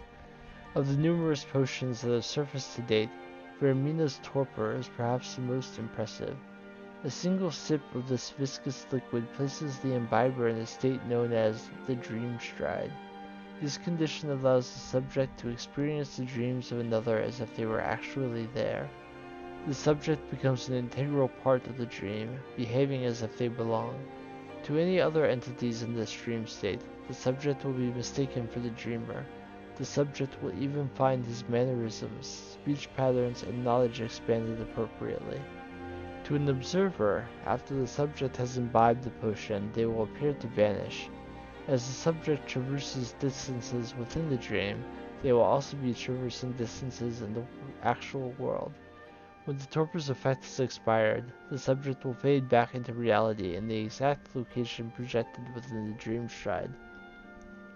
Some Dream Strides have transported their subjects a few feet, and some have appeared thousands of miles from their origin in a matter of minutes. It's to be noted that the Dream Stride is highly dangerous and presents the subject with numerous pitfalls. In certain dreams, subjects have been exposed to life-threatening scenarios such as sicknesses, violence, and even death.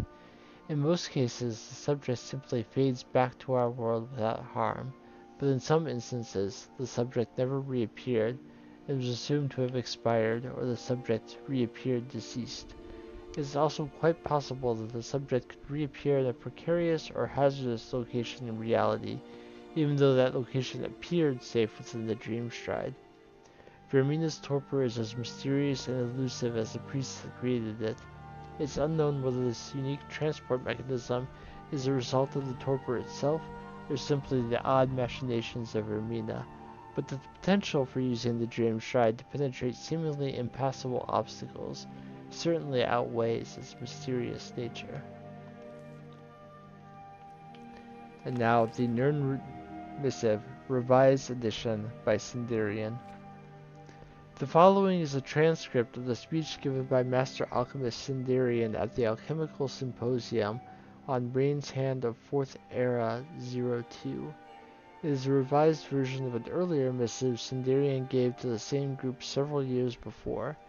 We've done the best we could to preserve the original tone of his speech, but some light embellishments have been made for editorial reasons and for clarity. Sherman Raythorn, Imperial Scribe. I would like to address the symposium today with some startling revelations regarding the Nirnroot. Although this curiously tenacious flora grows almost anywhere a significant body of water is present, it's extremely rare and soon to become extinct. After years of extensive research and the tireless efforts of my field assistant, I came into the possession of a large sampling of Nirnroot. According to the theories presented by the noted imperial herbalist Chivius Regalium, the Nirnroot once flourished until a cataclysmic event severely reduced their numbers. Although many scholars reject the proposal that the sun's death event of First Era 668 catastrophically affected plant life, Chivius felt that the Nirnroot's normal growth cycle was interrupted by the lack of sun for a full year. Whereas other plant species tend to find a way, the Nirnroot's mysterious magical nature made it especially susceptible to this climate shift. While this may or may not be the case, it's certainly true that the recorded sightings of Nirnroot are declining as the years pass. Chivius's notes oddly describe the Nirnroot as emitting a brilliant yellowish glow. Contrary to this fact, the Nirnroot of today has a soft, haunting blue-white glow. Subsequent studies by other scholars have failed to adequately explain this shift in hue. I propose that the Nirnroot sensed its own impending extinction and therefore altered its metabolism in order to survive. One of the most glaring pieces of evidence of my theory is the presence of Nirnroot in subterranean environments, places completely devoid of sunlight. Strangely, Chivius's notes fail to mention even a single instance of a subterrestrial Nirnroot. How could this be? How could a surface-dwelling plant suddenly begin appearing in new locations radically different from its normal habitat? The answer, my fellow alchemists, is ironically concealed within Chivius's own notes. Although he spends a great deal of time experimenting with the Nirnroot in his laboratory, he overlooked an important part of a plant's growth cycle: its soil. Chivius was correct in assuming the volcanic eruption of Red Mountain contributed to the demise of the Nirnroot, but I believe the ash from that mighty explosion did more than simply cloud the skies.